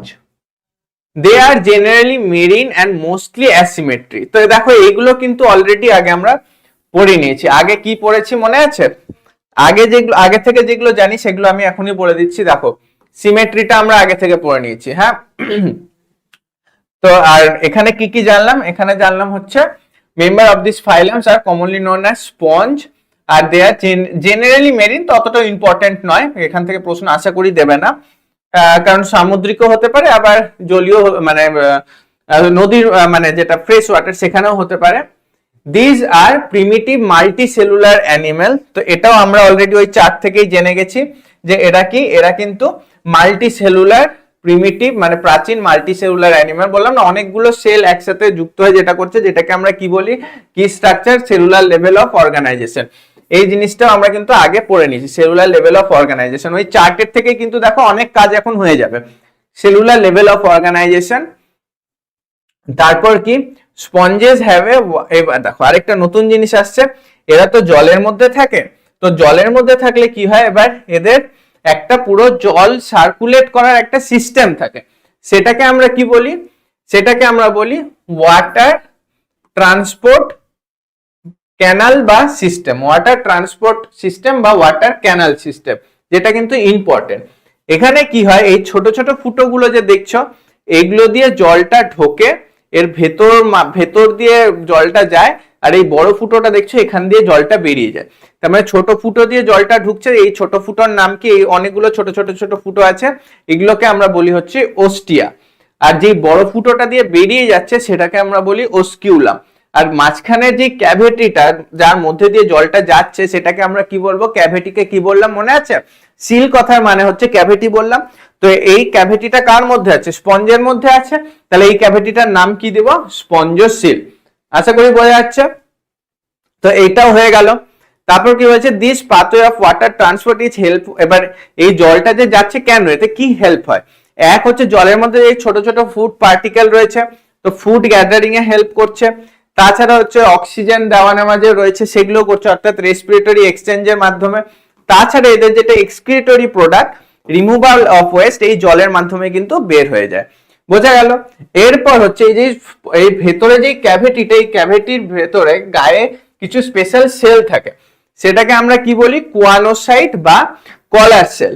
লাইন ইন দ্য স্পঞ্জোসিল, যেটা বললাম না ক্যাভিটিটাকে স্পঞ্জোসিল বলো, এই স্পঞ্জোসিলের মধ্যে কিন্তু এই কোয়ানোসাইট বা কলার সেল থাকে। হ্যাঁ, তো এবার যদি দেখো আমরা একটু ছবি দেখি, সেটা হচ্ছে এইখানে, তোমরা ছবি বুঝতে পারছো, এই যে এই ছোট ছোট পোর দিয়ে জলটা ঢোকে, তো এগুলোকে আমরা কি বলছি, ওস্টিয়া। তারপরে এই ভেতরে স্পঞ্জোসিলের মধ্যে দিয়ে গেল, আর এই অস্কিউলাম দিয়ে বেরিয়ে গেল, বোঝা গেছে। আর এই যে স্পঞ্জোসিলের মধ্যে এই যে ওয়ালগুলো, এইখানেই থাকে হচ্ছে কোয়ানোসাইট বা কলার সেল। বোঝা গেল আশা করি পুরোটা। তারপর কি বলেছে, ডাইজেশন ইজ ইন্ট্রাসেলুলার, মানে ডাইজেশন যেটা হচ্ছে, অর্থাৎ যেই ফুড পার্টিকেল গুলো নিচ্ছে, সেই ফুড পার্টিকেল গুলো হচ্ছে এদের সেলের মধ্যে ডাইজেশন হচ্ছে। আমাদের ক্ষেত্রে কি হয়, আমাদের ক্ষেত্রে হচ্ছে সেলের মধ্যেও কিছু কিছু ক্ষেত্রে, যেমন ডব্লিউবিসি ধরো কোনো ফরেন পার্টিকেলকে সেলের মধ্যে ফ্যাগোসাইটিক সাইটোসিস করলো, তারপর নিজের মধ্যে সেটাকে ডাইজেশন করছে, ওটা হচ্ছে ইন্ট্রাসেলুলার। কিন্তু আমাদের ক্ষেত্রে মানে ওটা আমাদেরও হচ্ছে ইন্ট্রাসেলুলার, যেটা এক্সাম্পল দিলাম ডব্লিউবিসি। তাছাড়া কি হয়, জেনারেলি যখন আমরা খাবার খাচ্ছি, স্টমাকের মধ্যে যাচ্ছে, ওখানে কি হয়, এনজাইম রয়েছে যেটা ম্যাক্রোমলিকুলকে ভেঙে ভেঙে ছোট করছে। অর্থাৎ ডাইজেশনটা কি, যে ম্যাক্রোমলিকুলকে ভেঙে ভেঙে ছোট করছে, ওই জিনিসটা কোথায় হচ্ছে, স্টমাকের মধ্যে। স্টমাকটা কি আমাদের সেলুলার মানে সেলের মধ্যে না বাইরে? স্টমাকটা অ্যাকচুয়ালি দেখো, তুমি যদি কোনো যেমন হচ্ছে এন্ডোস্কোপি যখন করে, একটা ওটা টেকনিক, সেটা কি হয়, একটা এই এরকম নলের মতো থাকে যেটা মুখের মাধ্যমে ঢোকাতে হয়, সেটা পুরো ইসোফেগাস হয়ে আমাদের স্টমাকের মধ্যে চলে যায়। হ্যাঁ, তার মানে ওখানে গিয়ে স্টমাকের দেওয়াল যেটা রয়েছে ওটার ছবি তোলে। এটা ধরো অনেক সময় করে আলসার রয়েছে কি নেই, সেই জন্য এটা করে। তো এই যে এন্ডোস্কোপি করলাম, নলটাতে আমি ঢোকালাম পেটের মধ্যে, সেই ক্ষেত্রে কি আমাকে কোনো পারফোরেশন করতে হলো, অর্থাৎ কোনো সেল বা কোনো ওয়ালকে কি ভেদ করে ঢুকতে হলো না। তার মানে পুরোটাই কিন্তু দেখো আউটসাইড, অর্থাৎ স্টমাকের মধ্যে একটা নল পুরো ঢুকে যাচ্ছে, যেটার জন্য কোনো সেলকে বা কিছুকে ভেদ করে যেতে হচ্ছে না, এরকম এ বাইরে দিয়েই যাচ্ছে, কোনো কিছু ফুটো করে ভেতরে ঢুকতে হচ্ছে না, ডাইরেক্ট নলটা ঢোকাচ্ছি, ইসোফেগাসের মধ্যে দিয়ে যাচ্ছে, স্টমাকে যাচ্ছে, যেখানে খাবার ডাইজেশন হচ্ছে। তার মানে আমাদের যে খাবারের ডাইজেশনটা হয় স্টমাকের মধ্যে এনজাইমের থ্রুতে, ওটা কিন্তু এক্সট্রা সেলুলার। কিন্তু এদের ক্ষেত্রে কি হচ্ছে, এটা ইন্ট্রাসেলুলার, অর্থাৎ সেলের মধ্যে সেল খাবারটাকে নেয়, তারপরে সেলের যে সাইটোপ্লাজম রয়েছে ওইখানে হচ্ছে ডাইজেশনটা, সেই জন্য এটা হয়ে গেল ইন্ট্রাসেলুলার। বুঝতে পেরেছো আশা করি। তারপর কি বলেছে, the body is supported by, হ্যাঁ এবার বডি যে সাপোর্ট হচ্ছে সেটা স্কেলেটাল, যেটা যেমন কি স্কেলেটাল দিয়ে, স্পিকিউল বা স্পঞ্জি ফাইবার। হ্যাঁ, তো এদের যে বডি সাপোর্ট করে কে, স্পিকিউল বা স্পঞ্জিল ফাইবার, এটা ছবিও আমরা এখানে দেখতে পারবো। এখানে দেখো, বুঝতে পারছো, অনেক এরকম এরকম টাইপের আর কি স্পঞ্জিন বা স্পিকুল থাকে, যেটাকে আমরা বলছি এদের স্কেলেটাল সিস্টেম টাইপের আর কি। তারপর হচ্ছে সেক্স আর নট সেপারেটেড, অর্থাৎ ছেলে মেয়ে কিন্তু আলাদা নয়, যেটাকে আমরা বলি হার্মাফ্রোডাইট। এইবার কি ব্যাপারটা, এবার তোমরা মনে রাখবে, এম বি এইচ। এম মানে হচ্ছে মোনোসিয়াস, বি মানে হচ্ছে বাইসেক্সুয়াল, এইচ মানে হচ্ছে হার্মাফ্রোডাইট। এই তিনটার কথার মানে প্রায় সেম, প্রায়, নট পুরোপুরি সেম। মোটমাট এটাতে কি মনে রাখবে, যে এই তিনটের ক্ষেত্রেই ছেলে মেয়ে এক বডিতে প্রেজেন্ট। যেমন দেখো, মোনোসিয়াস কি বলবো, মোনোসিয়াস হচ্ছে মেনলি আমরা ইউজ করি কেন, প্ল্যান্টের জন্য। প্ল্যান্টের জন্য মানে কি, মানে হচ্ছে মেল আর ফিমেল রিপ্রোডাক্টিভ অর্গান যে রয়েছে, সেটা কি সেম ইন্ডিভিজুয়ালে, অর্থাৎ সেম ফ্লাওয়ারে থাকবে। যেমন হচ্ছে এই হচ্ছে ব্যাপার, যেমন এক্সাম্পল এখানে দিয়েছে, এইগুলো কিন্তু লাগবে না, এগুলো লাগবে না, এগুলো বোঝানোর জন্য বলছি। মোনোসিয়াস কি হয়ে গেল। বাইসেক্সুয়াল কি, বাইসেক্সুয়ালটা প্ল্যান্ট আর অ্যানিমাল দুটোর জন্য ইউজ করি, যেমন হচ্ছে মিনস অর্গানিজম স্ট্রাকচারে বোথ মেল ফিমেল, যেটা বললাম না, ব্যাপারটা সেম, এই তিনটের মানে প্রায় সেম, মোনোসিয়াস, বাইসেক্সুয়াল আর হার্মাফ্রোডাইট। এখানেও দেখো male and reproductive organ are present in the same individual. এখানেও যে organism both male and female reproductive part present রয়েছে। যেমন হচ্ছে বাইসেক্সুয়াল এর জন্য আমরা মেনলি ফ্লাওয়ারটার ক্ষেত্রে বলি বাইসেক্সুয়াল ফ্লাওয়ার, মানে একটা ফ্লাওয়ারের মধ্যেই হচ্ছে অ্যান্ড্রোসিয়াম গাইনেসিয়াম দুটোই থাকবে। হ্যাঁ, আর মোনোসিয়াস যেটা হচ্ছে, সেটা হচ্ছে আমরা যদি প্ল্যান্টের মধ্যে প্ল্যান্টের জন্য ইউজ করতে পারি, যেমন একটা প্ল্যান্ট রয়েছে যার মধ্যে মেল ফ্লাওয়ার আর ফিমেল ফ্লাওয়ার দুটোই থাকবে। হ্যাঁ, আর হার্মাফ্রোডাইটটা আমরা ইউজ করি অ্যানিমালের জন্য, অর্থাৎ একটা যেটা অ্যানিমাল রয়েছে যার মধ্যে মেল আর ফিমেল রিপ্রোডাক্টিভ অর্গান দুটোই থাকবে। বুঝতে পেরেছো? তার একটা এই কোথায় পেলাম, যেমন এদের ক্ষেত্রে এরা হচ্ছে হার্মাফ্রোডাইট, মানে হচ্ছে মেল আর ফিমেল রিপ্রোডাক্টিভ অর্গান একসাথে একটা বডিতেই এদের রয়েছে। Egg and sperms are produced by the same individual. তো অবভিয়াসলি একটা বডিতেই যদি মেল আর ফিমেলের রিপ্রোডাক্টিভ পার্ট প্রেজেন্ট থাকে তাহলে কি হবে, তাহলে অবভিয়াসলি তাহলে যেটা মেল সেটার থেকে স্পার্ম তৈরি হবে, আর যেটা ফিমেল সেখান থেকে এগ তৈরি হবে, আর সেটা সেম ইন্ডিভিজুয়ালি।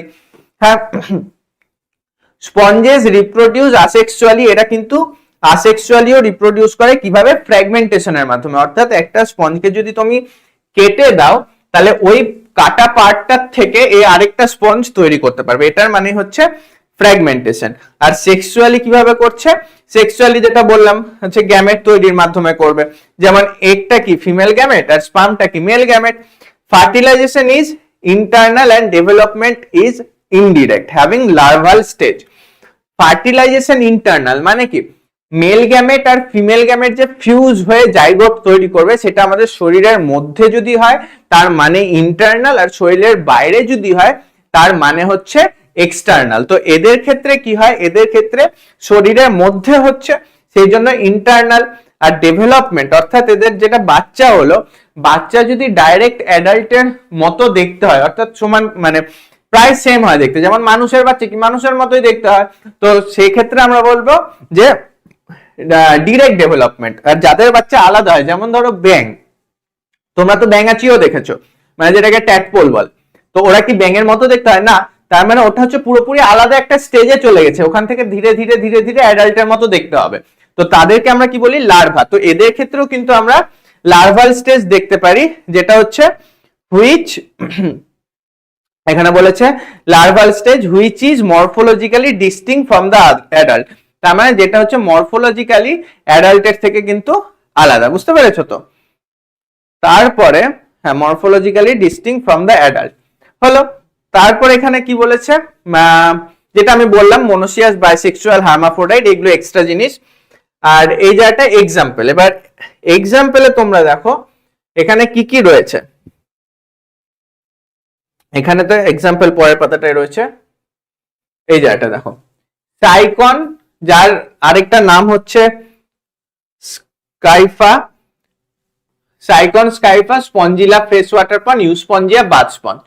তো সাইকন হচ্ছে স্কাইফা, স্পঞ্জিলা ফ্রেশ ওয়াটার পন, ইউস্পঞ্জিয়া বাথ স্পঞ্জ। তো এখানে তোমরা তিনটা ছবিও দেখতে পাচ্ছ এনসিইআরটির, এটা কিসের ছবি, এটা হচ্ছে সাইকন। তো সাইকন, আসল সাইকন দেখতে কিরকম হয়, এটা হচ্ছে অ্যাকচুয়ালি আসল সাইকন, এটা আসল সাইকনের ছবি। তারপরে আরেকটা যেটা এক্সাম্পল হচ্ছে স্পঞ্জিল্লা, যেটা হচ্ছে এরকম দেখতে হয়, এই যে এই টাইপের হয়, এটা হচ্ছে স্পঞ্জিল্লা। তো স্পঞ্জিল্লা অ্যাকচুয়ালি দেখতে কিরকম হয় বুঝতে পারছো, এই যে এটা, এটা হচ্ছে অ্যাকচুয়াল স্পঞ্জিল্লা। তারপরে আরেকটা যেটা এক্সাম্পল রয়েছে, কোথায় গেল, এই যে ইউস্পঞ্জিয়া, যেটা যেটা হচ্ছে বাথ স্পঞ্জ অ্যাকচুয়ালি। তো সেটা দেখতে হয় হচ্ছে এরকম দেখতে হয় অ্যাকচুয়ালি।